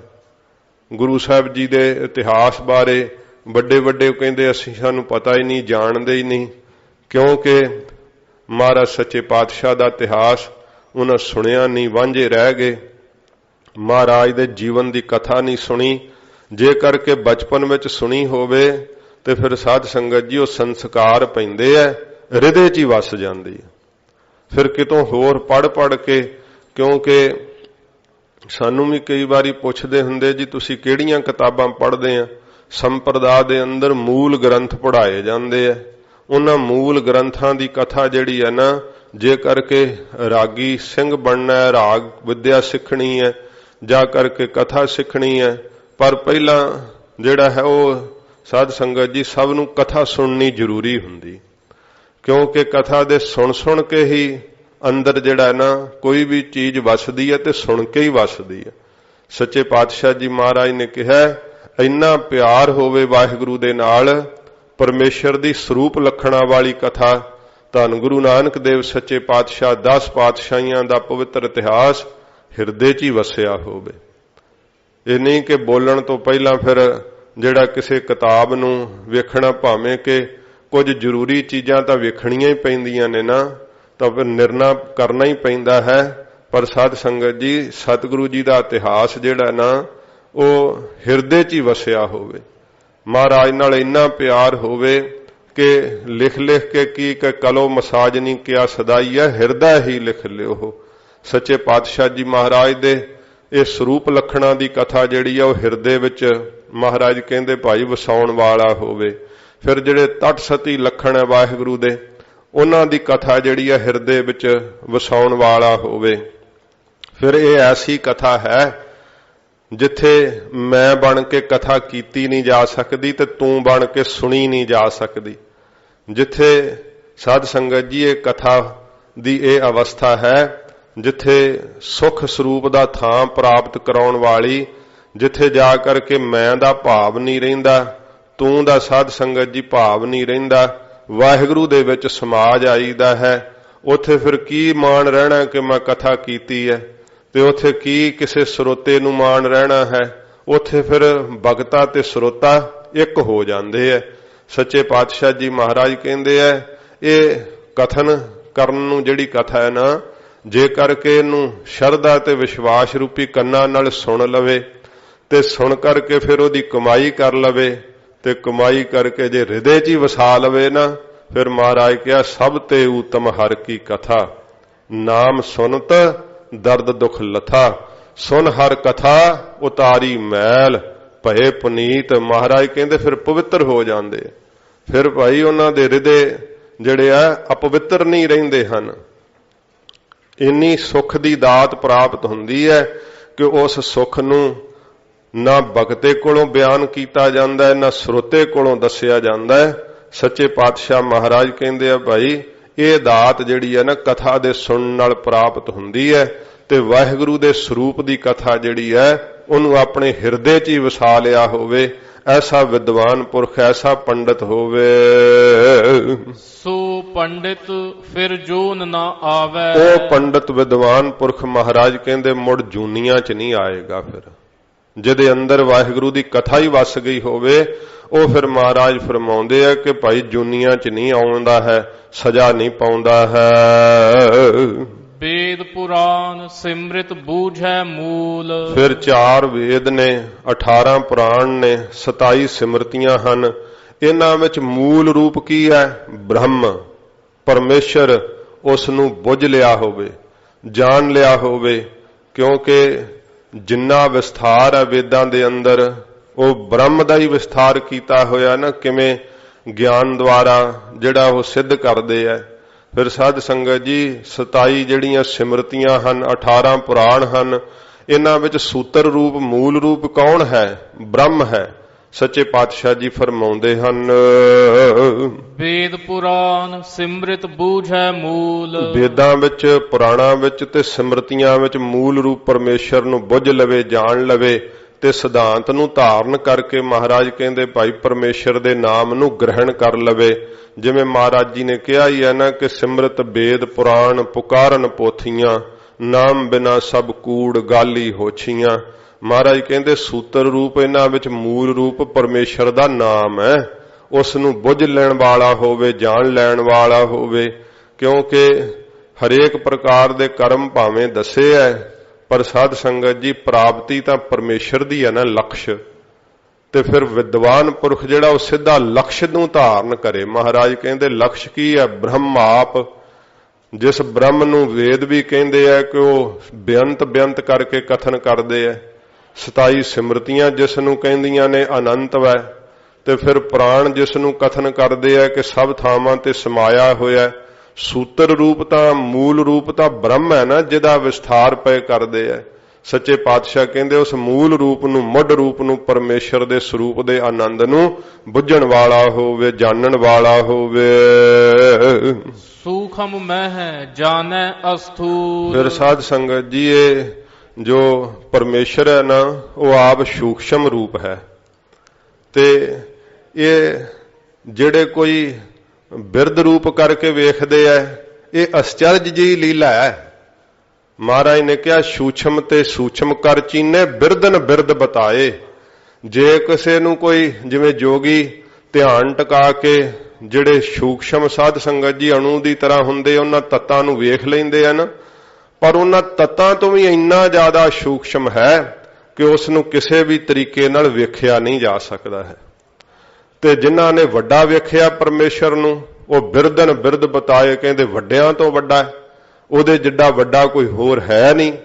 ਇਸ ਤਰ੍ਹਾਂ ਸੱਚੇ ਪਾਤਸ਼ਾਹ ਨੇ ਕਿਹਾ ਆਪੇ ਸੂਖਮ ਆਪੇ ਅਸਥੂਲਾ, ਲਖੀ ਨਾ ਜਾਈ ਨਾਨਕ ਲੀਲਾ। ਇਹ ਲੀਲਾ ਮਹਾਰਾਜ ਕਹਿੰਦੇ ਲਖੀ ਨਹੀਂ ਜਾ ਸਕਦੀ। ਤੇ ਵਿਦਵਾਨ ਪੁਰਖ ਨੂੰ ਮਹਾਰਾਜ ਸੱਚੇ ਪਾਤਸ਼ਾਹ ਜੀ ਕਿਹੜੀ ਪਦਵੀ ਦੱਸ ਰਹੇ ਜਿੱਥੇ ਪਹੁੰਚਣ ਲਈ? ਸੂਖਮ ਮੈਂ ਜਾਣੈ ਅਸਥੂਲ।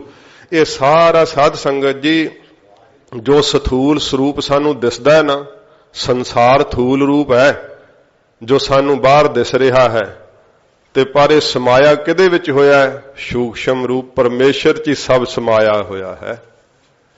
ਉਹ ਆਪ ਨਹੀਂ ਅੱਖਾਂ ਨਾਲ ਦਿਸ ਰਿਹਾ, ਉਹਦੇ ਵਿੱਚ ਹੀ ਸਾਰਾ ਇਹ ਸਥੂਲ ਰੂਪ। ਮਹਾਰਾਜ ਕਹਿੰਦੇ ਸੰਸਾਰ ਜਿਹੜਾ ਨਾ, ਉਹ ਸੱਚੇ ਪਾਤਸ਼ਾਹ ਜੀ ਕਹਿੰਦੇ ਇਸ ਗੱਲ ਨੂੰ ਜਾਣ ਲਵੇ ਕਿ ਸੂਖਸ਼ਮ ਦੇ ਵਿੱਚ ਹੀ ਸਥੂਲ ਰੂਪ ਜਿਹੜਾ ਹੈ ਉਹ ਵਸਿਆ ਹੋਇਆ ਹੈ। ਜੋ ਕੁਝ ਸਾਨੂੰ ਇਹ ਸਾਰੀ ਕਾਇਨਾਤ ਦਿਸਦੀ ਹੈ, ਜਿਵੇਂ ਭਗਤ ਕਬੀਰ ਸਾਹਿਬ ਨੇ ਕਿਹਾ ਨਾ, ਬਟਕ ਬੀਜ ਮਹਿ ਰਬ ਰਹਿਓ ਜਾ ਕੋ ਤੀਨ ਲੋਕ ਵਿਸਥਾਰ। ਜਿਹਦਾ ਤਿੰਨਾਂ ਲੋਕਾਂ ਤੱਕ ਵੀ ਵਿਸਥਾਰ ਨਹੀਂ ਮਿਆਉਂਦਾ ਹੈ, ਇਉਂ ਉਹ ਸੂਖਸ਼ਮ ਰੂਪ ਹੈ। ਹਰ ਜੀ ਸੂਖਮ ਅਗਮ ਹੈ, ਕਹੋ ਕਿਤ ਬਿਦ ਪਾਇਆ ਜਾਏ। ਫਿਰ ਸਾਧ ਸੰਗਤ ਜੀ ਸੂਖਸ਼ਮ ਰੂਪ ਕੀ ਹੈ? ਜੀਵ ਦੇ ਸੁਪਨ ਅਵਸਥਾ ਦਾ ਅਭਿਮਾਨੀ ਹੈ ਹਿਰਨੈ ਗਰਭ। ਤੇ ਫਿਰ ਵਿਰਾਟ ਰੂਪ ਆਕਾਰਾਂ ਦਾ ਅਭਿਮਾਨੀ ਹੈ। ਤੇ ਜਿਹੜੇ ਇਹ ਸਾਰੇ ਆਕਾਰ ਹਨ ਜੋ ਸਾਨੂੰ ਦਿਸਦੇ ਐ, ਇਹ ਵਿਰਾਟ ਰੂਪ ਹਿਰਨ ਗਰਭ ਦੇ ਅੰਦਰ ਹੀ ਸਮਾਇਆ ਹੋਇਆ ਹੈ। ਸੁਪਨੇ ਦੀ ਸ੍ਰਿਸ਼ਟੀ ਜਿਹੜੀ ਹੈ ਨਾ, ਉਹ ਉਸ ਤਰ੍ਹਾਂ ਲੈ ਹੋ ਜਾਂਦੀ ਹੈ ਜਦੋਂ ਆਪਾਂ ਜਾਗਦੇ ਹਾਂ, ਫਿਰ ਕਿੱਥੇ ਉਹਦਾ ਭਾਵ ਰਹਿੰਦਾ ਹੈ। ਇਸ ਤਰ੍ਹਾਂ ਇਹ ਸਥੂਲ ਰੂਪ ਸ੍ਰਿਸ਼ਟੀ ਜਿਹੜੀ ਹੈ ਨਾ, ਜੋ ਸਾਨੂੰ ਦਿਸ ਰਹੀ ਹੈ, ਇਹ ਸੂਖਸ਼ਮ ਦੇ ਵਿੱਚ ਸਮਾਈ ਹੋਈ ਹੈ। ਫਿਰ ਸੂਖਸ਼ਮ ਰੂਪ ਕੀ ਹੈ? ਨਿਰਗੁਣ ਬ੍ਰਹਮ। ਤੇ ਸਥੂਲ ਰੂਪ ਕੀ ਹੈ? ਸਰਗੁਣ ਰੂਪ। ਸੱਚੇ ਪਾਤਸ਼ਾਹ ਮਹਾਰਾਜ ਕਹਿੰਦੇ ਨਿਰਗੁਣ ਬ੍ਰਹਮ ਦੇ ਅੰਦਰ ਹੀ ਸਰਗੁਣ ਪਸਾਰਾ ਸਾਰਾ ਜਿਹੜਾ ਨਾ ਉਹ ਸਮਾਇਆ ਹੋਇਆ। ਇਸ ਗੱਲ ਨੂੰ ਜਾਣ ਲਵੇ, ਇਸ ਗੱਲ ਨੂੰ ਸਮਝ ਲਵੇ, ਇਹ ਅਸਚਰਜ ਲੀਲਾ ਹੈ। ਨਿਰਗੁਣ ਆਪ ਸਰਗੁਣ ਭਿਓ ਹੀ ਕਲਾ ਧਾਰ ਜਿਨ ਸਗਲੀ ਮੋਹੀ। ਸੱਚੇ ਪਾਤਸ਼ਾਹ ਮਹਾਰਾਜ ਕਹਿੰਦੇ ਸੂਖਮ ਮੈਂ ਜਾਣੈ ਅਸਥੂਲ। ਇਹ ਜਿੰਨੀਆਂ ਸੂਖਸ਼ਮ ਦੇਹਾਂ ਹਨ, ਜਿੰਨੀਆਂ ਸਥੂਲ ਦੇਹਾਂ ਹਨ, ਸਾਰਿਆਂ ਦੇ ਵਿੱਚ ਸੂਤਰ ਰੂਪ ਉਹ ਆਪ ਹੀ ਹੈ। ਚੇਤਨ ਸੱਤਾ ਉਹਦੀ ਹੀ ਵਰਤ ਰਹੀ ਹੈ। ਇਸ ਗੱਲ ਨੂੰ ਜਾਣ ਲਵੇ, ਸਮਝ ਲਵੇ। ਜਿਹੜਾ ਤਾਂ ਸਥੂਲ ਰੂਪ 'ਚ ਹੈ ਉਹਦਾ ਤਾਂ ਸਾਧ ਸੰਗਤ ਜੀ ਨਿਰਣਾ ਬੁੱਧੀ ਕਰ ਲੈਂਦੀ ਹੈ, ਤੇ ਜਿਹੜਾ ਸੂਖਸ਼ਮ ਰੂਪ ਵਿੱਚ ਹੈ ਬੁੱਧੀ ਉਹਦਾ ਨਿਰਣਾ ਨਹੀਂ ਕਰ ਪਾਉਂਦੀ, ਅੱਖਾਂ ਨਾਲ ਵੇਖ ਕੇ ਨਿਸ਼ਚਾ ਕਰਦਾ ਹੈ। ਸੱਚੇ ਪਾਤਸ਼ਾਹ ਜੀ ਮਹਾਰਾਜ ਕਹਿੰਦੇ ਜੋ ਅਦ੍ਰਿਸ਼ ਸੰਸਾਰ ਹੈ ਨਾ, ਤੈਨੂੰ ਨਹੀਂ ਦਿਸਦਾ ਪਿਆ, ਵਾਹਿਗੁਰੂ ਦੀ ਅਦੁੱਤੀ ਰਚਨਾ ਹੈ। ਉਹਦੀ ਰਚਨਾ ਨੂੰ ਤੂੰ ਜਾਣ ਨਹੀਂ ਸਕਦਾ। ਜਿੰਨੇ ਖੰਡ ਬ੍ਰਹਿਮੰਡ ਹਨ, ਸੱਚੇ ਪਾਤਸ਼ਾਹ ਕਹਿੰਦੇ ਨੇ ਚਾਹੇ ਸੂਖਸ਼ਮ ਸ੍ਰਿਸ਼ਟੀ ਹੈ, ਚਾਹੇ ਸਥੂਲ ਸ੍ਰਿਸ਼ਟੀ ਹੈ, ਸਾਰੀ ਉਹਦੇ ਵਿੱਚ ਹੀ ਸਮਾਈ ਹੋਈ ਹੈ, ਉਹਦੇ ਆਸਰੇ ਤੇ ਟਿਕੀ ਹੋਈ ਹੈ। ਸੂਖਮ ਮੈਂ ਜਾਣੈ ਅਸਥੂਲ। ਨਿਰਗੁਣ ਸਰੂਪ ਵੀ ਆਪ ਹੈ, ਸਰਗੁਣ ਸਰੂਪ ਵੀ ਆਪ ਹੈ। ਜਿੰਨਾ ਇਹ ਵਿਰਾਟ ਰੂਪ ਪਸਾਰਾ ਦਿਸਦਾ, ਜੋ ਈਸ਼ ਦੀ ਦੇਹ ਮੰਨੀ ਜਾਂਦੀ ਹੈ, ਸੱਚੇ ਪਾਤਸ਼ਾਹ ਜੀ ਮਹਾਰਾਜ ਕਹਿੰਦੇ ਭਾਈ ਇਹ ਸਾਰਾ ਕੁਝ ਸੂਖਸ਼ਮ ਬ੍ਰਹਮ ਦੇ ਅੰਦਰ ਹੀ ਸਮਾਇਆ ਹੋਇਆ ਹੈ। ਇਸ ਗੱਲ ਨੂੰ ਜਾਣ ਲਵੇ, ਇਸ ਭੇਦ ਨੂੰ ਸਮਝਣਾ ਕਰੇ। ਚਾਹੋ ਵਰਨਾ ਕਉ ਦੇ ਉਪਦੇਸ਼। ਫਿਰ ਐਡਾ ਵਿਦਵਾਨ ਹੋ ਕੇ ਐਡੀ ਸੁਰਤ ਟਿਕਦੀ ਹੋਵੇ ਕਿ ਸਾਧ ਸੰਗਤ ਜੀ ਗੁੱਜੀਆਂ ਤੋਂ ਗੁੱਜੀਆਂ ਗੁੰਝਲਾਂ ਵੀ ਖੋਲ ਦਿੰਦਾ ਹੋਵੇ। ਤੇ ਕਥਾ ਉਹ ਨਹੀਂ ਹੁੰਦੀ ਜਿਹੜੀ ਕਿਸੇ ਨੂੰ ਸਮਝ ਨਾ ਪਵੇ। ਬਹੁਤ ਮਹਿੰਗੀ ਤੋਂ ਮਹਿੰਗੀ ਗੱਲ ਵੀ ਸਹਿਜ ਵਿੱਚ ਕੱਢ ਕੇ ਸੁਖੈਨ ਦੱਸ ਦੇਵੇ। ਜਿਹੜਾ ਕਿ ਬੇਸਮਝ ਨੂੰ ਵੀ ਪਤਾ ਲੱਗ ਜਾਵੇ, ਬਹੁਤ ਸੁਖੈਨ ਕਰਕੇ ਕਥਾ ਵਿੱਚ ਦੱਸ ਦੇਵੇ। ਇਉਂ ਸੱਚੇ ਪਾਤਸ਼ਾਹ ਜੀ ਮਹਾਰਾਜ ਕਹਿੰਦੇ ਇਹਨਾਂ ਗੋਝ ਭੇਦਾਂ ਨੂੰ ਜਾਣਨ ਵਾਲਾ ਹੋਵੇ ਤੇ ਬੜਾ ਹੀ ਸਹਿਜ ਵਿੱਚ ਉਹਨਾਂ ਨੂੰ ਪ੍ਰਗਟ ਕਰ ਦੇਣ ਵਾਲਾ ਹੋਵੇ। ਇਉਂ ਸਤਿਗੁਰੂ ਜੀ ਫਰਮਾਉਂਦੇ ਹਨ, ਚਾਹੋ ਵਰਨਾ ਕੋ ਦੇ ਉਪਦੇਸ਼। ਫਿਰ ਇਹ ਨਹੀਂ ਕਿ ਬ੍ਰਾਹਮਣਾਂ ਨੂੰ ਹੀ ਉਪਦੇਸ਼ ਦੇਣਾ, ਬ੍ਰਾਹਮਣ ਉਪਦੇਸ਼ ਲੈ ਸਕਦਾ ਤੇ ਅੱਗੇ ਦੇ ਸਕਦਾ, ਛਤਰੀ ਕੇਵਲ ਉਪਦੇਸ਼ ਲੈ ਸਕਦਾ, ਦੇ ਸਕਦਾ ਹੀ ਨਹੀਂ, ਵੈਸ਼ ਕੇਵਲ ਸੁਣ ਸਕਦਾ ਹੈ ਤੇ ਸ਼ੂਦਰ ਨੂੰ ਤਾਂ ਅਧਿਕਾਰ ਹੀ ਨਹੀਂ ਸੁਣਨ ਦਾ। ਜੇ ਕਿਤੇ ਸੁਣ ਲੇ ਤੇ ਕਹਿੰਦੇ ਕੰਨਾਂ 'ਚ ਸਿੱਕਾ ਘਾਲ ਕੇ ਬੰਦ ਕਰ ਦਿੰਦੇ ਉਹਦੇ ਕੰਨ। ਸੱਚੇ ਪਾਤਸ਼ਾਹ ਜੀ ਕਹਿੰਦੇ ਭਾਈ ਇਸ ਤਰ੍ਹਾਂ ਦਾ ਕੋਈ ਜਿਹੜੀ ਮਨੂ ਸਿਮਰਤੀਆਂ ਵਿੱਚ ਲਿਖਿਆ ਨਾ ਕਿ ਇਸਤਰੀ ਨੂੰ ਵੇਦ ਦਾ ਅਧਿਕਾਰ ਹੀ ਨਹੀਂ, ਭਈ ਬ੍ਰਾਹਮਣ ਦੀ ਤੇ ਕਲਿਆਣ ਹੋਗੀ ਜਾਂ ਛਤਰੀ ਦੀ ਹੋਗੀ ਤੇ ਘਰ ਵਾਲੀ ਤੁਹਾਡੀ ਨਰਕਾਂ ਨੂੰ ਜਾਊਗੀ। ਸੱਚੇ ਪਾਤਸ਼ਾਹ ਮਹਾਰਾਜ ਦੀ ਬਾਣੀ ਕਹਿੰਦੀ ਹੈ, ਕੋਈ ਗਾਵੈ ਕੋ ਸੁਣੈ ਹਰ ਨਾਮਾ ਚਿਤ ਲਾਏ, ਕਹਿ ਕਬੀਰ ਸੰਸਾ ਨਹੀਂ ਅੰਤ ਪਰਮਗਤ ਪਾਏ। ਵੀ ਕੋਈ ਇਸ ਨਾਮ ਨੂੰ ਸੁਣੇ, ਸਭ ਅਧਿਕਾਰੀ ਹਨ ਇਸ ਨਾਮ ਦੇ। ਤੇ ਸੱਚੇ ਪਾਤਸ਼ਾਹ ਜੀ ਮਹਾਰਾਜ ਕਹਿੰਦੇ ਚੌ ਵਰਨਾ ਕੋ ਦੇ ਉਪਦੇਸ਼। ਇਹ ਨਾ ਹੋਵੇ ਕਿ ਕੱਲਾ ਪੰਡਤ ਨੂੰ ਹੀ, ਪੰਡਤ ਜਿਹੜਾ ਉਹ ਬ੍ਰਾਹਮਣ ਨੂੰ ਹੀ ਉਪਦੇਸ਼ ਦੇਵੇ ਕਿ ਛਤਰੀ ਨੂੰ ਹੀ ਦੇਵੇ, ਵੈਸ ਨੂੰ ਕਹੇ ਤੂੰ ਸੁਣ ਲੈ, ਪੜ੍ਹ ਨਹੀਂ ਤੂੰ ਸਕਦਾ। ਇਸ ਤਰ੍ਹਾਂ ਨਾ ਹੋਵੇ। ਸੱਚੇ ਪਾਤਸ਼ਾਹ ਜੀ ਮਹਾਰਾਜ ਕਹਿੰਦੇ ਚਾਹੇ ਸ਼ੂਦਰ ਆ ਜੇ, ਚਾਹੇ ਛਤਰੀ ਆ ਜੇ, ਚਾਹੇ ਵੈਸ਼ ਆ ਜੇ, ਚਾਹੇ ਬ੍ਰਾਹਮਣ ਆ ਜੇ, ਚੌ ਵਰਨਾ ਕੋ ਦੇ ਉਪਦੇਸ਼। ਚੌ ਵਰਨਾ ਵਿੱਚੋਂ ਕੋਈ ਚੱਲ ਕਰਕੇ ਆ ਜਾਵੇ, ਉਹਨਾਂ ਨੂੰ ਨਾਮ ਦਾ ਉਪਦੇਸ਼ ਦੇਵੇ, ਉਹਨੂੰ ਸਮਾਨ ਸਮਝ ਕੇ। ਕਿਉਂਕਿ ਸਾਰਿਆਂ ਅੰਦਰ ਵਾਹਿਗੁਰੂ ਦੀ ਜੋਤ ਵਰਤਦੀ ਵੇਖਦਾ ਵਿਦਵਾਨ ਪੁਰਖ। ਉਹੀ ਵਿਦਵਾਨ ਹੈ ਨਾ ਜਿਹੜਾ ਸ਼ਰੀਰਾਂ ਵਿੱਚ ਅੰਤਰ ਸਮਝਦਾ, ਉਹ ਤਾਂ ਫਿਰ ਚਮੜੀ 'ਚ ਹੀ ਫਸਿਆ ਹੋਇਆ ਨਾ। ਜਿਵੇਂ ਅਸ਼ਟਾਵਕਰ ਜੀ ਆਏ ਸੀ ਨਾ ਜਦੋਂ ਇਸ ਪ੍ਰਕਾਰ ਜਨਕ ਜੀ ਦੀ ਸਭਾ ਦੇ ਅੰਦਰ, ਤੇ ਉਹ 8 ਵਾਲ ਪੈਂਦੇ ਸੀ ਸਰੀਰ 'ਚ, ਤੇ ਉਹ ਸਾਰੇ ਜਿਹੜੇ ਸੀ ਹੱਸ ਪਏ ਕਿਉਂਕਿ ਬੜਾ ਔਖਾ ਸੀਗਾ ਉਹ ਉਹਨਾਂ ਦਾ ਪ੍ਰਸ਼ਨ ਵੀ। ਤੇ ਉਹ ਕਹਿੰਦੇ ਇਹ ਸੱਚਾ ਕਿ ਉਹ ਸੱਚਾ ਹੈ, ਇਹ ਪ੍ਰਸ਼ਨ ਸੀਗਾ। ਫਿਰ ਮੈਨੂੰ ਘੋੜੇ ਤੇ ਚੜ੍ਹਦਿਆਂ ਗਿਆਨ ਦਿਓ। ਜਿਸ ਨੇ ਨਹੀਂ ਸੀ ਉੱਤਰ ਦਿੱਤਾ ਉਹਨਾਂ ਨੂੰ ਕੈਦ ਪਾ ਲਏ ਸੀ। ਅਸ਼ਟਾਵਕਰ ਦਾ ਪਿਤਾ ਵੀ ਕੈਦ ਪਾਇਆ ਹੋਇਆ ਸੀ। ਉਹ ਚੱਲ ਕੇ ਜਦੋਂ ਅਸ਼ਟਾਵਕਰ ਜੀ ਆਏ ਸੀ ਵਿਦਵਾਨ ਪੁਰਖ, ਜਦੋਂ ਆਏ ਇੱਕ ਤਾਂ ਰੰਗ ਕਾਲਾ ਵੇਖ ਕੇ ਸਾਰੇ 8 ਵਾਲ ਪੈਂਦੇ ਹੱਸਣ ਲੱਗ ਪਏ। ਜਦੋਂ ਚੰਗੀ ਤਰ੍ਹਾਂ ਹੱਸ ਕੇ ਸਾਰੇ ਚੁੱਪ ਕਰ ਗਏ ਤੇ ਫਿਰ ਕਹਿਣ ਲੱਗੇ ਜਨਕ ਜੀ ਇਹ ਤੁਹਾਡੀ ਸਭਾ ਵਿਦਵਾਨਾਂ ਦੀ ਹੈ ਕਿ ਚਮਿਆਰਾਂ ਦੀ ਹੈ? ਸਾਰੇ ਪੜ੍ਹਿਆਂ ਲਿਖਿਆਂ ਨੂੰ ਜਿਹੜੇ ਵੇਦਾਂ ਦੇ ਸ਼ਾਸਤਰਾਂ ਦੇ ਗਿਆਤੇ ਸੀਗੇ ਉਹਨਾਂ ਨੂੰ ਚਮੜੀ ਦੇ ਵਪਾਰ ਕਰਨ ਵਾਲਾ ਦੱਸਿਆ। ਉਹ ਕਹਿਣ ਲੱਗੇ ਸਾਡਾ ਨਰਾਦਰ ਕੀਤਾ ਹੈ। ਕਹਿੰਦੇ ਮੈਂ ਸਿੱਧ ਕਰ ਦਿਆਂਗਾ। ਕਹਿੰਦੇ ਦੱਸੋ। ਕਹਿੰਦੇ ਤੁਸੀਂ ਮੇਰੀ ਕੋਈ ਗੱਲ ਸੁਣੀ ਹੈ, ਮੇਰੇ ਤੇ ਕੋਈ ਪ੍ਰਸ਼ਨ ਪੁੱਛਿਆ? ਮੇਰੇ ਸਰੀਰ ਵੱਲ ਵੇਖ ਕੇ ਹੱਸੇ ਹੋ, ਕਾਲੀ ਚਮੜੀ ਵੇਖ ਕੇ ਹੱਸੇ ਹੋ, ਤੇ ਚਮੜੀ ਦੀ ਪਰਖ ਕਰਨ ਵਾਲਾ ਕੌਣ ਹੁੰਦਾ? ਉਹੋ ਹੀ ਹੁੰਦਾ ਨਾ ਫਿਰ। ਤੇ ਫਿਰ ਮੰਨਣਾ ਪਿਆ ਉਹਨਾਂ ਨੂੰ। ਉਹ ਜਨਕ ਜੀ ਨੂੰ ਅਸਲ ਵਿੱਚ ਸੁਪਨਾ ਆਇਆ ਸੀ, ਜਿਹੜੀ ਉਹ ਸੁਪਨੇ ਦੀ ਸਤਸੰਗੀਆਂ ਸਾਖੀ ਸੁਣੀ ਹੈ, ਲੰਬੀ ਹੈ। ਉਹ ਸੁਪਨੇ 'ਚ ਉਹਨਾਂ ਨੇ ਜੋ ਕੁਝ ਵੇਖਿਆ, ਠੂਠਾ ਫੜਿਆ ਜਿਹੜਾ ਸੀ, ਉਹ ਭਿਖਾਰੀ ਬਣ ਗਏ ਸੀਗੇ ਤੇ ਪੁੱਛਦੇ ਸੀ ਕਿ ਆ ਸੱਚਾ ਸੰਸਾਰ ਕਿ ਉਹ ਸੱਚਾ ਹੈ? ਤੇ ਫਿਰ ਅਸ਼ਟਾਵਕਰ ਜੀ ਕਹਿੰਦੇ ਉਹ ਵੀ ਝੂਠਾ ਹੈ, ਵੀ ਝੂਠਾ ਹੈ। ਉਹ ਫਿਰ ਪਤਾ ਲੱਗਾ ਕਿਉਂਕਿ ਬ੍ਰਹਮ ਗਿਆਨੀ ਸੀਗੇ। ਉਹਨਾਂ ਵੇਖ ਲਿਆ ਜਨਕ ਨੂੰ ਆਇਆ ਸੁਪਨਾ, ਸੁਪਨੇ ਦੀਆਂ ਗੱਲਾਂ ਪੁੱਛਦਾ। ਫਿਰ ਕਹਿੰਦਾ ਮੈਨੂੰ ਗਿਆਨ ਦਿਓ। ਕਹਿਣ ਲੱਗੇ ਰਾਜਾ ਦੇ ਦਿੰਨੇ ਆ ਗਿਆਨ। ਕਹਿੰਦਾ ਘੋੜੇ ਤੇ ਚੜ੍ਹਦੇ ਆ। ਕਹਿੰਦੇ ਠੀਕ ਹੈ ਜਿਸ ਤਰ੍ਹਾਂ ਤੇਰੀ ਇੱਛਾ ਦਿੰਨੇ ਆ ਗਿਆਨ, ਪਰ ਗੱਲ ਇਹ ਹੈ ਕਿ ਤੂੰ ਸਾਨੂੰ ਗੁਰੂ ਧਾਰਨ ਕਰਦਾ? ਕਹਿੰਦਾ ਹਾਂ ਮਹਾਰਾਜ। ਕਹਿੰਦੇ ਫਿਰ ਸਾਡੀ ਦਕਸ਼ਣਾ ਦੇ ਪਹਿਲਾਂ। ਕਹਿੰਦਾ ਦੱਸੋ। ਕਹਿੰਦੇ ਐਉਂ ਕਰ ਸਾਨੂੰ ਮਨ ਭੇਟ ਕਰ ਦੇ। ਰਾਜਾ ਕਹਿਣ ਲੱਗਾ ਠੀਕ ਮਹਾਰਾਜ, ਤਥਾਸਤੂ ਮੈਂ ਮਨ ਭੇਟ ਕੀਤਾ। ਜਦੋਂ ਮਨ ਹੀ ਭੇਟ ਕਰ ਦਿੱਤਾ ਤੇ ਫਿਰ ਰਾਜੇ ਨੂੰ ਕਹਿੰਦੇ ਜਦੋਂ ਘੋੜੇ ਤੇ ਚੜ੍ਹਨ ਲੱਗਾ, ਕਹਿੰਦੇ ਸੰਕਲਪ ਕਿਉਂ ਉਠਾਉਣਾ? ਮਨ ਤੇ ਤੂੰ ਸਾਨੂੰ ਭੇਟ ਕਰ ਚੁੱਕਾ ਹੈ। ਜਦੋਂ ਰਾਜੇ ਨੇ ਵੇਖਿਆ ਕਿ ਮਨ ਹੀ ਮੈਂ ਭੇਟ ਕਰ ਚੁੱਕਾ ਹਾਂ, ਜਨਕ ਜੀ ਨੂੰ ਗਿਆਨ ਦੇਣ ਵਾਲੇ ਵੀ ਅਸ਼ਟਾਵਕਰ ਜੀ ਸਨ ਕਿ ਮਨ ਭੇਟ ਕਰਨਾ ਪੈਂਦਾ ਹੈ। ਸੱਚੇ ਪਾਤਸ਼ਾਹ ਜੀ ਮਹਾਰਾਜ ਕਹਿੰਦੇ ਭਾਈ ਵਿਦਵਾਨ ਪੁਰਖ ਜਿਹੜਾ ਨਾ ਉਹ ਕਿਸੇ ਦੀ ਜਾਤੀ ਵਿੱਚ ਫਰਕ ਨਹੀਂ ਰੱਖਦਾ, ਕਿਸੇ ਦੇ ਫਿਰਕੇ ਵਿੱਚ ਕੋਈ ਫਰਕ ਨਹੀਂ ਰੱਖਦਾ, ਉਹ ਚਮੜੀ ਵੇਖਦਾ ਨਹੀਂ, ਉਹ ਸਾਧ ਸੰਗਤ ਜੀ ਜੀਵ ਦੇ ਅੰਦਰ ਵਾਹਿਗੁਰੂ ਦੀ ਜੋਤ ਵੇਖਦਾ ਹੈ। ਪਰਮੇਸ਼ਰ ਦੀ ਅੰਸ਼ ਵੇਖਦਾ ਤੇ ਸਭ ਵਿੱਚ ਸਨਮਾਨ ਵਰਤਦਾ। ਇੱਕੋ ਜਿਹਾ ਹੀ ਉਪਦੇਸ਼ ਦਿੰਦਾ, ਚੋਰ ਆ ਜੇ, ਸਾਧ ਆ ਜੇ, ਸਭ ਨੂੰ ਕਹਿੰਦੇ ਭਾਈ ਨਾਮ ਜਪਿਆ ਕਰੋ, ਭਲਾ ਹੋ ਜਾਏਗਾ, ਨਾਮ ਜਪਿਆ ਕਰੋ। ਸਤ ਸੰਗਤ ਵੱਲ ਜੋੜਦੇ ਐ। ਸੱਚੇ ਪਾਤਸ਼ਾਹ ਜੀ ਕਹਿੰਦੇ ਐਸਾ ਵਿਦਵਾਨ ਪੁਰਖ 4 ਵਰਨਾ ਕੋ ਦੇ ਉਪਦੇਸ਼, 4 ਵਰਨਾ ਨੂੰ ਸਾਂਝਾ ਉਪਦੇਸ਼ ਦੇਣ ਵਾਲਾ ਹੋਵੇ। ਨਾਨਕ ਉਸ ਪੰਡਤ ਕੋ ਸਦਾ ਆਦੇਸ਼। ਐਸੇ ਪੰਡਤ ਵਿਦਵਾਨ ਪੁਰਖ ਨੂੰ ਧੰਨ ਗੁਰੂ ਅਰਜਨ ਦੇਵ ਸੱਚੇ ਪਾਤਸ਼ਾਹ ਜੀ ਕਹਿੰਦੇ ਸਾਡੀ ਆਦੇਸ਼ ਨਮਸਕਾਰ ਹੈ, ਨਮਸਕਾਰ ਹੈ। ਇਹ ਧੰਨ ਗੁਰੂ ਨਾਨਕ ਦੇਵ ਸੱਚੇ ਪਾਤਸ਼ਾਹ ਮਹਾਰਾਜ ਭਲਾ ਕੀਤਾ 4 ਵਰਨਾਂ ਦਾ ਸਤਿਗੁਰਾਂ ਜੀ ਨੇ।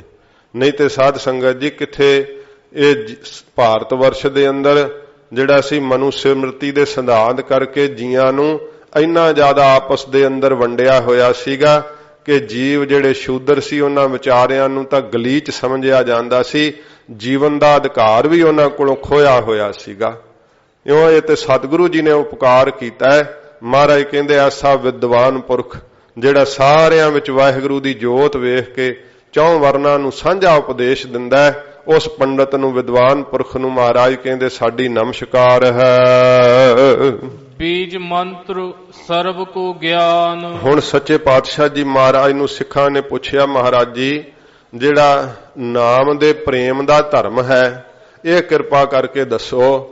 ਸੱਚੇ ਪਾਤਸ਼ਾਹ ਜਦੋਂ ਨਾਮ ਦਾ ਪ੍ਰੇਮ ਪ੍ਰਾਪਤ ਹੋਵੇ ਤੇ ਕੀ ਬਖਸ਼ਿਸ਼ ਮਿਲਦੀ ਹੈ? ਨਾਮ ਦਾ ਪ੍ਰੇਮ ਪ੍ਰਾਪਤ ਕਿੱਥੋਂ ਹੁੰਦਾ? ਸੱਚੇ ਪਾਤਸ਼ਾਹ ਆਪ ਕਿਰਪਾ ਕਰਕੇ ਦੱਸੋ। ਹਜੂਰ ਦੱਸਦੇ ਹਨ ਬੀਜ ਮੰਤਰ ਸਰਬ ਕੋ ਗਿਆਨ। ਬੀਜ ਮੰਤਰ ਜੋ ਕਾਰਨ ਰੂਪ ਹੈ ਨਾ, ਇੱਕ ਓੰਕਾਰ। ਸੱਚੇ ਪਾਤਸ਼ਾਹ ਮਹਾਰਾਜ ਕਹਿੰਦੇ ਇਸ ਇੱਕ ਓੰਕਾਰ ਨੂੰ ਹਿਰਦੇ ਵਿੱਚ ਵਸਾਉਣੇ ਕਰਕੇ, ਇਸ ਇੱਕ ਓੰਕਾਰ ਦਾ ਧਿਆਨ ਕਰਨੇ ਕਰਕੇ, ਜਾਪ ਕਰਨੇ ਕਰਕੇ ਸਰਬ ਕੋ ਗਿਆਨ, ਸਾਰਿਆਂ ਨੂੰ ਗਿਆਨ ਪ੍ਰਾਪਤ ਹੋ ਸਕਦਾ ਹੈ। ਸੱਚੇ ਪਾਤਸ਼ਾਹ ਜੀ ਕਹਿੰਦੇ ਭਾਈ ਇਹ ਬੀਜ ਮੰਤਰ ਹੈ ਇੱਕ ਓੰਕਾਰ। ਤੇ ਸਾਧ ਸੰਗਤ ਜੀ ਸਮਾਨ ਰੂਪ ਵਿੱਚ ਭਾਵੇਂ ਗਿਆਨ ਤਾਂ ਸਾਰਿਆਂ ਨੂੰ ਹੁੰਦਾ ਹੈ। ਜੇ ਬੱਚੇ ਨੂੰ ਵੀ ਪੁੱਛੀਏ ਤੇ ਆਕਾਸ਼ ਵੱਲ ਨੂੰ ਉਂਗਲ ਕਰਕੇ ਕਹਿੰਦਾ ਉਹ ਉੱਤੇ ਆ ਰੱਬ, ਪਰ ਵਿਸ਼ੇਸ਼ ਉਸ ਦਾ ਸਰੂਪ ਜਿਹੜਾ ਨਾ ਉਹ ਸਾਧ ਸੰਗਤ ਜੀ ਬੀਜ ਮੰਤਰ ਦੀ ਕਮਾਈ ਕੀਤਿਆਂ ਹੀ ਅਨੁਭਵ ਹੁੰਦਾ ਹੈ।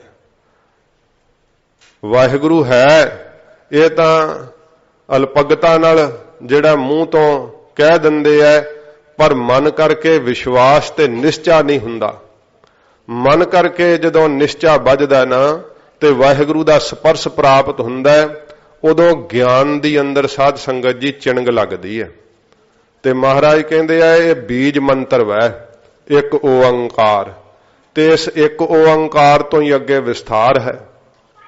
ਉਹਦੇ ਅੰਦਰ ਫਿਰ 3 ਲੋਕਾਂ ਦੇ ਮਾਲਕ ਦਾ ਗਿਆਨ ਹੋ ਜਾਂਦਾ ਹੈ, ਸਰੂਪ ਦਾ ਗਿਆਨ ਹੋ ਜਾਂਦਾ ਹੈ। ਫਿਰ ਸਾਧ ਸੰਗਤ ਜੀ ਬੀਜ ਮੰਤਰ ਸਰਬ ਕੋ ਗਿਆਨ। ਬੀਜ ਮੰਤਰ ਕਿਹੜਾ? ਗੁਰੂ ਨਾਨਕ ਸਾਹਿਬ ਜੀ ਨੇ ਵਾਹਿਗੁਰੂ ਮੰਤਰ ਜਿਹੜਾ ਨਾ ਬੀਜ ਮੰਤਰ ਦਿੱਤਾ ਹੈ। ਵਾਸਦੇਵਾ ਦਾ ਸਾਧ ਸੰਗਤ ਜੀ ਬੀਜ ਵੀ ਵਾਹਿਗੁਰੂ ਮੰਤਰ ਹੈ। ਗੋਬਿੰਦ ਦਾ ਬੀਜ ਵੀ ਵਾਹਿਗੁਰੂ ਹੈ। ਤੇ ਫਿਰ ਸਾਧ ਸੰਗਤ ਜੀ ਇਸ ਪ੍ਰਕਾਰ ਹਾਹਾ ਜੋ ਹਰੀ ਹੈ, ਹਰੀ ਦਾ ਬੀਜ ਵੀ ਵਾਹਿਗੁਰੂ ਹੈ। ਰਾਮ ਦਾ ਬੀਜ ਵੀ ਵਾਹਿਗੁਰੂ ਮੰਤਰ ਹੈ। ਇਹ ਸਾਰੇ ਮੰਤਰਾਂ ਦਾ ਬੀਜ ਮੰਤਰ ਹੈ ਵਾਹਿਗੁਰੂ ਮੰਤਰ। ਤੇ ਜਦੋਂ ਵਾਹਿਗੁਰੂ ਮੰਤਰ ਦਾ ਜਾਪ ਕਰੀਏ ਤੇ ਸੱਚੇ ਪਾਤਸ਼ਾਹ ਜੀ ਮਹਾਰਾਜ ਕਹਿੰਦੇ ਸਰਬ ਕੋ ਗਿਆਨ। ਐਸਾ ਕੋਈ ਵੀ ਨਹੀਂ ਜਿਹਨੂੰ ਨਹੀਂ ਗਿਆਨ ਹੋ ਸਕਦਾ। ਜਿਹੜਾ ਵੀ ਕੋਈ ਜਪ ਲਵੇਗਾ, ਮਹਾਰਾਜ ਸਾਹਿਬ ਜੀ ਅੱਗੇ ਦੱਸਣਗੇ, ਗਰੀਬ ਨਵਾਜ ਕਹਿੰਦੇ ਭਾਈ ਸਾਰਿਆਂ ਦੇ ਤਾਈਂ ਸਰੂਪ ਦੇ ਗਿਆਨ ਦੀ ਬਖਸ਼ਿਸ਼ ਕਰਨ ਵਾਲਾ ਗੁਰੂ ਨਾਨਕ ਸਾਹਿਬ ਜੀ ਦਾ ਬੀਜ ਮੰਤਰ ਵਾਹਿਗੁਰੂ ਮੰਤਰ ਹੈ। 4 ਵਰਨਾ ਮਹਿ ਜਪੈ ਕੋ ਨਾਮ। 4 ਵਰਨਾ ਦੇ ਵਿੱਚੋਂ ਜਪੈ ਕੋ ਨਾਮ, ਕੋਈ ਜਪ ਲਵੇ। ਸੱਚੇ ਪਾਤਸ਼ਾਹ ਜੀ ਮਹਾਰਾਜ ਕਹਿੰਦੇ 4 ਵਰਨਾ ਦੇ ਵਿੱਚੋਂ ਚਾਹੇ ਸੂਦਰ ਜਪ ਲਵੇ।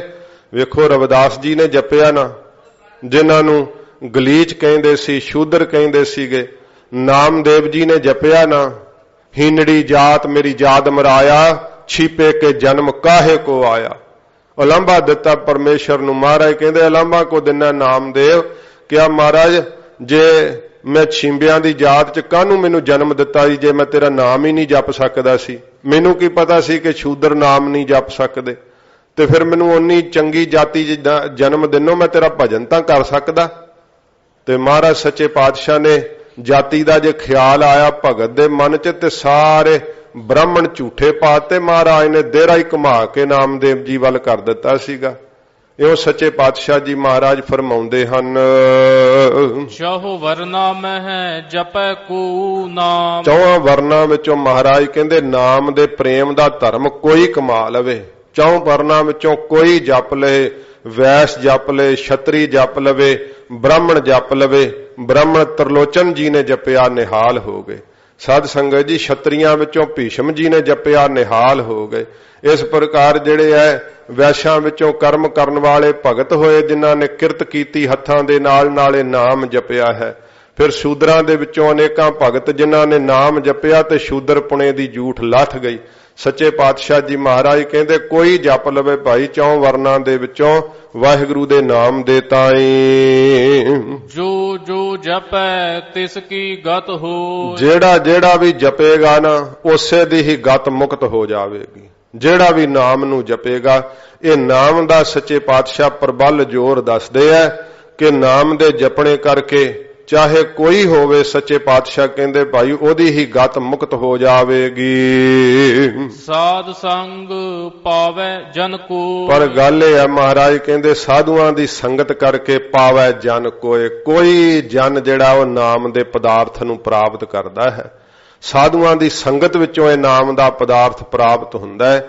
ਗਰੀਬ ਨਵਾਜ ਕਹਿੰਦੇ ਕੋਈ ਵਿਰਲਾ ਸੰਗਤ ਵਿੱਚ ਆਪਣੇ ਮਨ ਨੂੰ ਮਾਰਦਾ ਏ ਤੇ ਮਨ ਦੀਆਂ ਜਿਹੜੀਆਂ ਬਰੀਕੀਆਂ ਉਹਨਾਂ ਨੂੰ ਪਕੜ ਪਾਉਂਦਾ ਹੈ।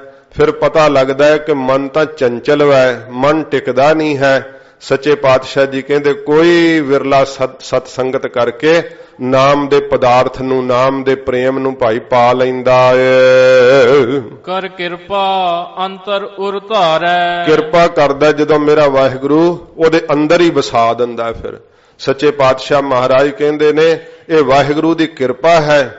ਨਾਮ ਦਾ ਪ੍ਰੇਮੀ ਆਪਣੇ ਅੰਦਰ ਵਸਾ ਲੈਂਦਾ ਨਾਮ ਨੂੰ। ਮਹਾਰਾਜ ਕਹਿੰਦੇ ਅੰਦਰ ਵਾਹਿਗੁਰੂ ਜੀ ਧਾਰਨ ਕਰਵਾ ਦਿੰਦੇ ਐ। ਜਦੋਂ ਸਤ ਸੰਗਤ ਵਿੱਚ ਆਪਣੇ ਮਨ ਨੂੰ ਮਾਰੇ, ਹਿਰਦੇ ਵਿੱਚ ਹੀ ਵਾਹਿਗੁਰੂ ਆ ਕਰਕੇ ਵਸ ਜਾਂਦੇ ਆ ਕਿਰਪਾ ਕਰਕੇ।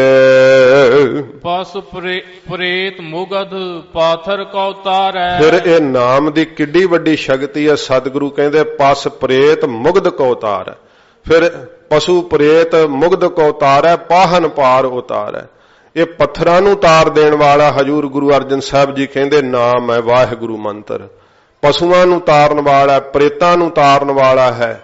ਇਉਂ ਸੱਚੇ ਪਾਤਸ਼ਾਹ ਜੀ ਮਹਾਰਾਜ ਫਰਮਾਉਂਦੇ ਆ, ਪਸ ਪ੍ਰੇਤ ਮੁਗਧ ਪਾਥਰ ਕੋ ਉਤਾਰੈ। ਜਿਹੜੇ ਬੇਸਮਝ ਵੈ ਉਹਨਾਂ ਨੂੰ ਤਾਰਨ ਵਾਲਾ, ਪਸ਼ੂਆਂ ਨੂੰ ਪ੍ਰੇਤਾਂ ਨੂੰ ਤਾਰਨ ਵਾਲਾ। ਸਾਧ ਸੰਗਤ ਜੀ ਗੁਰੂ ਤੇਗ ਬਹਾਦਰ ਸੱਚੇ ਪਾਤਸ਼ਾਹ ਜੀ ਦੀ ਬਾਣੀ ਕਹਿੰਦੀ ਹੈ ਨਾਹਨ ਗੁਣ ਨਾਹਨ ਕਛ ਵਿਦਿਆ ਧਰਮ ਕੌਣ ਗਜ ਕੀਨਾ ਨਾਨਕ ਬਿਰਧ ਰਾਮ ਕਾ ਦੇਖੋ ਅਭੈ ਦਾਨ ਤਿਹ ਦੀਨਾ। ਪਸ਼ੂ ਸੀ ਨਾ ਹਾਥੀ, ਹੁਣ ਕੋਈ ਮਹਾਰਾਜ ਕਹਿੰਦੇ ਗੁਣ ਧਾਰਨ ਕੀਤਾ ਸੀ। ਨਾਹਨ ਗੁਣ ਨਾਹਨ ਕਛ ਵਿਦਿਆ, ਕੋਈ ਵਿਦਿਆ ਪੜ੍ਹੀ ਸਕੂਲੇ ਜਾ ਕੇ ਹਾਥੀ ਨੇ। ਸੱਚੇ ਪਾਤਸ਼ਾਹ ਮਹਾਰਾਜ ਪੁੱਛਦੇ ਆ ਪ੍ਰਸ਼ਨ ਰੂਪ ਵਿੱਚ ਧਰਮ ਕੌਣ ਗਜ ਕੀਨਾ। ਗਜ ਹਾਥੀ ਨੇ ਕਿਹੜਾ ਧਰਮ ਕਮਾਇਆ ਸੀ। ਨਾਨਕ ਬਿਰਧ ਰਾਮ ਕਾ ਦੇਖੋ ਅਭੈ ਦਾਨ ਤਿਹ ਦੀਨਾ। ਮੇਰੇ ਵਾਹਿਗੁਰੂ ਦਾ ਬਿਰਧ ਤਾਂ ਵੇਖੋ। ਉਸ ਹਾਥੀ ਨੇ ਯਾਦ ਕੀਤਾ ਪਰਮੇਸ਼ਰ ਨੂੰ। ਜੇ ਉਹਦੇ ਨਾਮ ਅੰਦਰ ਆ ਕਰਕੇ ਵਸ ਗਿਆ ਤੇ ਫਿਰ ਸਾਧ ਸੰਗਤ ਜੀ ਆਪਣਾ ਸੁਦਰਸ਼ਨ ਚੱਕਰ ਛੱਡ ਕਰਕੇ ਫਿਰ ਉਸ ਤੰਦੂਏ ਦੀਆਂ ਤਾਰਾਂ ਕੱਟ ਦਿੱਤੀਆਂ ਤੇ ਪਸ਼ੂ ਦੀ ਹਾਥੀ ਦੀ ਰੱਖਿਆ ਕੀਤੀ। ਮਹਾਰਾਜ ਕਹਿੰਦੇ ਜੀਵ ਤੂੰ ਕਿਉਂ ਡੋਲਦਾ ਏ, ਤੂੰ ਤਾਂ ਮਨੁੱਖਾ ਜਨਮ ਚ ਐ, ਗੁਣ ਵੀ ਧਾਰਨ ਕਰ ਸਕਦਾ ਹੈ ਪਰ ਗੁਣਾਂ ਦਾ ਹੰਕਾਰ ਹੀ ਤੈਨੂੰ ਨਹੀਂ ਛੱਡਦਾ। ਵਿਦਿਆ ਵੀ ਪੜ੍ਹ ਸਕਦਾ ਹੈ, ਵਿਦਿਆ ਦਾ ਮਾਣ ਹੀ ਤੈਨੂੰ ਚਿੰਬੜਿਆ ਰਹਿੰਦਾ ਹੈ। ਧਰਮ ਵੀ ਕਮਾ ਸਕਦਾ ਹੈ ਪਰ ਧਰਮ ਦੇ ਸਾਧਨਾਂ ਦਾ ਵੀ ਤੂੰ ਹੰਕਾਰ ਹੀ ਕਰਦਾ, ਜਿਸ ਕਰਕੇ ਤੈਨੂੰ ਵਾਹਿਗੁਰੂ ਦਾ ਸਪਰਸ਼ ਨਹੀਂ ਪ੍ਰਾਪਤ ਹੁੰਦਾ। ਸਾਰੇ ਕਾਰਜਾਂ ਨੂੰ ਕਰਨ ਵਾਲਾ ਤੂੰ ਆਪ ਹੈ, ਉਹਦਾ ਬਿਰਧ ਬਖਸ਼ਿੰਦ ਹੈ। ਮਾਣ ਨਾ ਕਰ ਸ਼ਰਨੀ ਪੈ ਜਾ। ਸੱਚੇ ਪਾਤਸ਼ਾਹ ਜੀ ਕਹਿੰਦੇ ਨਾਮ ਤਾਂ ਭਾਈ ਪਸ਼ੂਆਂ ਨੂੰ ਤਾਰ ਦਿੰਦਾ, ਤੇਰਾ ਕਿਉਂ ਨਾ ਉਧਾਰ ਹੋਵੇਗਾ। ਤੇ ਫਿਰ ਸਾਧ ਸੰਗਤ ਜੀ ਪ੍ਰੇਤ ਬਣੇ ਹੋਏ ਪਾਲਣੀ ਮੁਨੀ ਦਾ ਮਹਾਰਾਜ ਨੇ ਉਧਾਰ ਕੀਤਾ। ਜਦੋਂ ਗੁਰੂ ਨਾਨਕ ਸਾਹਿਬ ਕਾਂਸ਼ੀ ਗਏ ਨਾ, ਮਹਾਰਾਜ ਨੇ ਮੰਦਰ ਵਿੱਚ ਭਾਈ ਮਰਦਾਨਾ ਜੀ ਤੋਂ ਕੀਰਤਨ ਕਰਾਇਆ। ਜਦੋਂ ਕੀਰਤਨ ਕਰਾਇਆ ਤੇ ਸਾਧ ਸੰਗਤ ਜੀ ਉਹ ਪਾਲਣੀ ਮੁਨੀ ਪ੍ਰੇਤ ਬਣਿਆ, ਪ੍ਰੇਤ ਜੂਨ ਤੋਂ ਛੁੱਟ ਗਿਆ ਕੀਰਤਨ ਦੇ ਨਾਮ ਦੇ ਜ਼ੋਰ ਕਰਕੇ। फिर उस प्रगट हो के महाराज नूं मत्था टेकिया, आख्या सच्चे पातशाह मैं इस मंदिर दे संकल्प कर बैठा सां ते महाराज मंदिर विच बिरती रहन करके मर के प्रेत बनिया। अंत काल जे मंदिर सिमरै ऐसी चिंता मह जे मरै, प्रेत जोन वाल वाले अवतरै।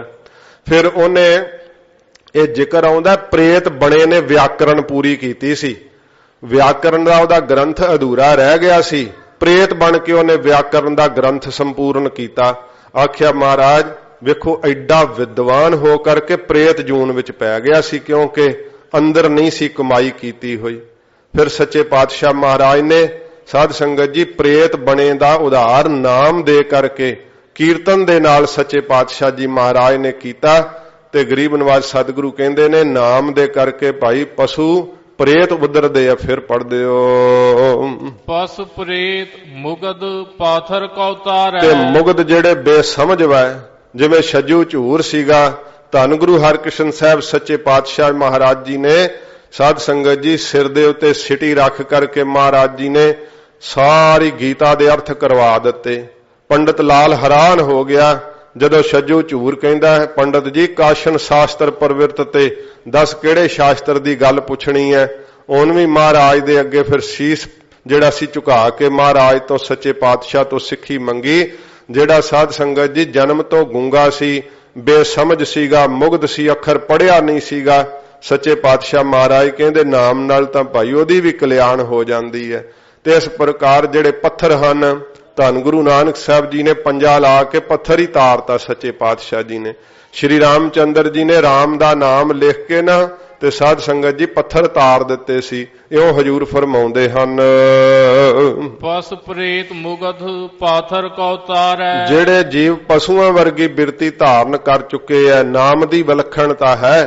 नाम नहीं जपदे ते साध संगत जी जिवें पशु रात दिन जुड़े रहिंदे है ते ओह फिर भार ढोण वाले पशुआं वांगू रात दिन कम्मां 'च ही कुशल रहिंदे है ते बाकी सारे काम सौना, वकार भोगणे, खाना, ये सारे पशुआं वर्गे समान काम जिन्हां मनुखां विच हन उन्हां नूं भी सच्चे पातशाह कहंदे नाम तार दिंदा। जे नाम दा प्रसाद संगत विच आ करके ओह लैण तां फिर सच्चे पातशाह जी महाराज कहंदे भाई जिहड़े प्रेतां वांगू कौन ने, जिहड़े साध संगत जी प्रेत हुंदे ने गंदगी खांदे आ, विष्टा खांदे आ, जिहड़े दूसरे दी निंदा रूपी मैल ही खाई जांदे आ सदा।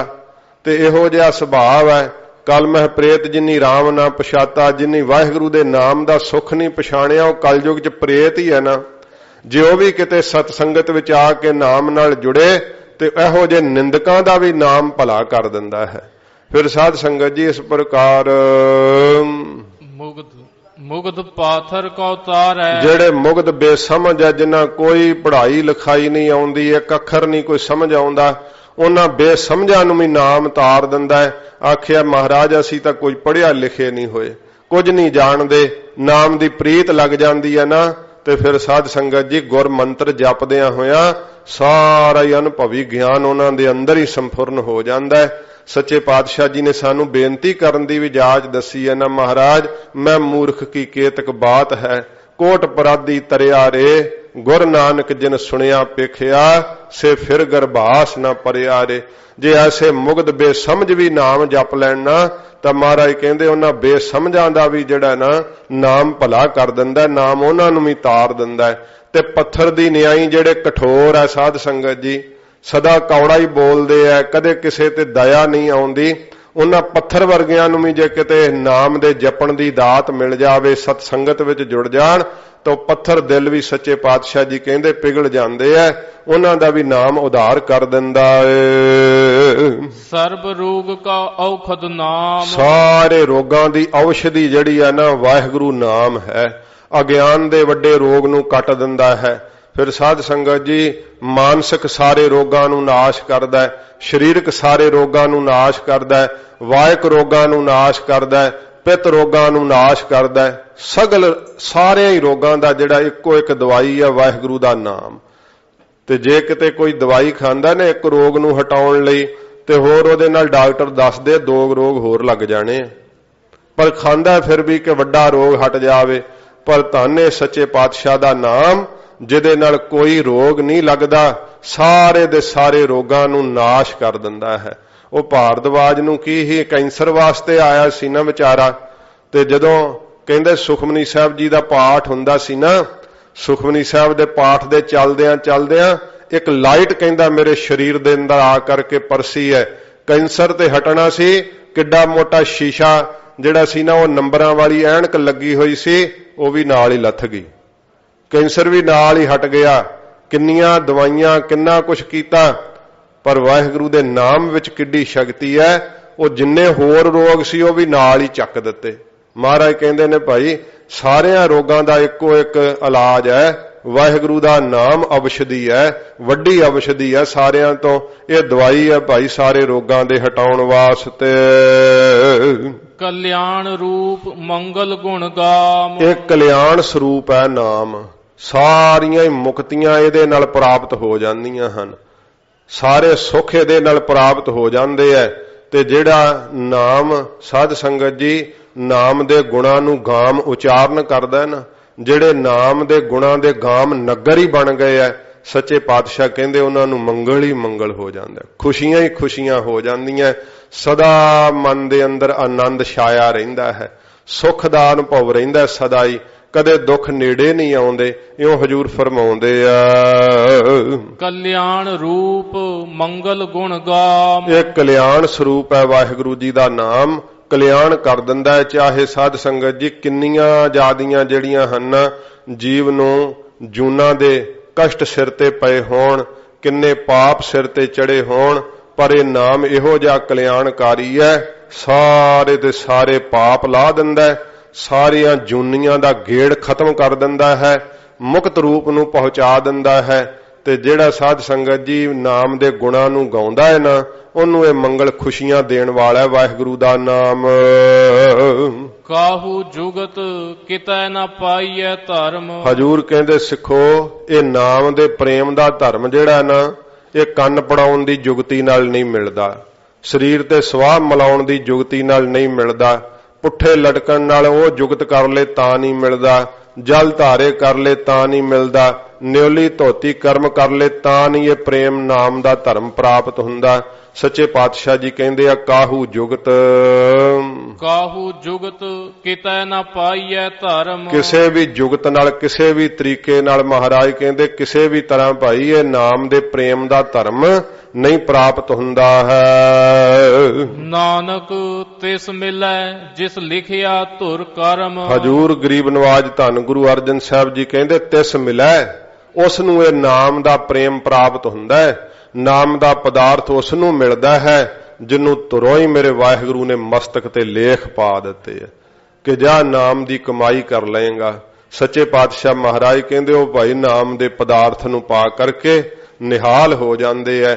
ਵੇਖ ਲੋ ਚਾਹੇ ਕਿੱਥੇ ਹੋਵੇ, ਕਿਸੇ ਗਲੀਤ ਜਾਤੀ ਵਿੱਚ ਹੋਵੇ, ਕਿਸੇ ਵਰਨ ਨਾਲ ਸੰਬੰਧਿਤ ਹੋਵੇ, ਇੱਥੋਂ ਤੱਕ ਕਿ ਮਹਾਰਾਜ ਤੇ ਕਹਿੰਦੇ ਭਾਵੇਂ ਪਸ਼ੂ ਹੋਵੇ, ਪੱਥਰ ਹੋਵੇ, ਤੇ ਭਾਵੇਂ ਪ੍ਰੇਤ ਹੋਵੇ, ਭਾਵੇਂ ਬੇਸਮਝ ਹੋਵੇ, ਜੋ ਜੋ ਜਪੈ ਤਿਸ ਕੀ ਗਤ ਹੋਵੇ। ਜਿਹੜਾ ਜਿਹੜਾ ਵੀ ਜਪੇਗਾ ਨਾਮ ਉਹਨੂੰ ਹੀ ਗਤ ਮੁਕਤ ਦੇ ਦੇਵੇਗਾ। ਨਾਮ ਦੀ ਕਲਯੁਗ ਦੇ ਅੰਦਰ ਵੱਡੀ ਸ਼ਕਤੀ ਹੈ। ਸਾਰੇ ਯੁੱਗਾਂ ਵਿੱਚ ਮੁਕਤ ਤਾਂ ਨਾਮ ਕਰਕੇ ਹੀ ਸੀਗੀ, ਹੋਰ ਸਾਧਨ ਸਫਲ ਹੋ ਜਾਂਦੇ ਸੀ ਨਾਲ ਕੀਤੇ, ਪਰ ਕਲਯੁਗ ਦੇ ਵਿੱਚ ਤਾਂ ਕੋਈ ਹੋਰ ਸਾਧਨ ਨਹੀਂ ਹੈ। ਇਸ ਕਰਕੇ ਮਹਾਰਾਜ ਕਹਿੰਦੇ ਭਾਈ ਨਾਮ ਦੀ ਵੱਡੀ ਮਹਿਮਾ ਹੈ, ਇਹ ਪ੍ਰਾਪਤ ਉਹਨੂੰ ਹੁੰਦਾ ਹੈ। ਸਤਿਗੁਰੂ ਜੀ ਕਹਿੰਦੇ ਹਨ ਨਾਨਕ ਤਿਸ ਮਿਲੈ ਜਿਸ ਲਿਖਿਆ ਧੁਰ ਕਰਮ। ਧੁਰੋਂ ਹੀ ਮੇਰੇ ਵਾਹਿਗੁਰੂ ਨੇ ਜਿਨ੍ਹਾਂ ਦੇ ਕਰਮ ਪਾਤਾ ਨਾ, ਮਸਤਕ ਦੇ ਉੱਤੇ ਲੇਖ ਪਾਤਾ, ਕਰਮ ਜਿਨ੍ਹਾਂ ਦੇ ਉੱਤੇ ਉਹ ਧੁਰੋਂ ਹੀ ਕਰਮ ਬਖਸ਼ਿਸ਼ ਕਰ ਦਿੱਤੀ ਹੈ, ਤਿਸ ਦੇ ਤਾਈਂ ਸੱਚੇ ਪਾਤਸ਼ਾਹ ਜੀ ਕਹਿੰਦੇ ਭਾਈ ਇਹ ਨਾਮ ਦਾ ਪ੍ਰਸਾਦ ਮਿਲਦਾ ਹੈ। ਨਾਮ ਵਿੱਚੋਂ ਪ੍ਰੀਤ ਪਾ ਕੇ ਨਾਮ ਦੇ ਪ੍ਰੇਮ ਦੇ ਧਰਮ ਨੂੰ ਪ੍ਰਾਪਤ ਕਰਕੇ ਨਿਹਾਲ ਹੁੰਦੇ ਹੈ। ਇਹ ਸੱਚੇ ਪਾਤਸ਼ਾਹ ਜੀ ਮਹਾਰਾਜ ਨੇ ਬਖਸ਼ਿਸ਼ ਕੀਤੀ ਹੈ। 5 ਪੌੜੀਆਂ ਸਾਧ ਸੰਗਤ ਜੀ ਸੰਪੂਰਨ ਹੋਈਆਂ। ਕੱਲ ਸੰਗਰਾਂਦ ਦਾ ਪੁਰਬ ਹੈ, ਚੇਤਰ ਦਾ ਮਹੀਨਾ ਚੜ੍ਹਨਾ, ਨਵੇਂ ਸਾਲ ਦੀ ਆਮਦ ਹੈ, ਜੋ ਸੱਚੇ ਪਾਤਸ਼ਾਹ ਮਹਾਰਾਜ ਸਾਨੂੰ ਬਖਸ਼ਿਸ਼ ਕੀਤਾ ਹੈ ਨਾ। ਗੁਰਮਤਿ ਅਨੁਸਾਰ ਮਹਾਰਾਜ ਜੀ ਆਖਿਆ ਹੈ ਇਹ ਨਵਾਂ ਸਾਲ ਚੜ੍ਹਨਾ।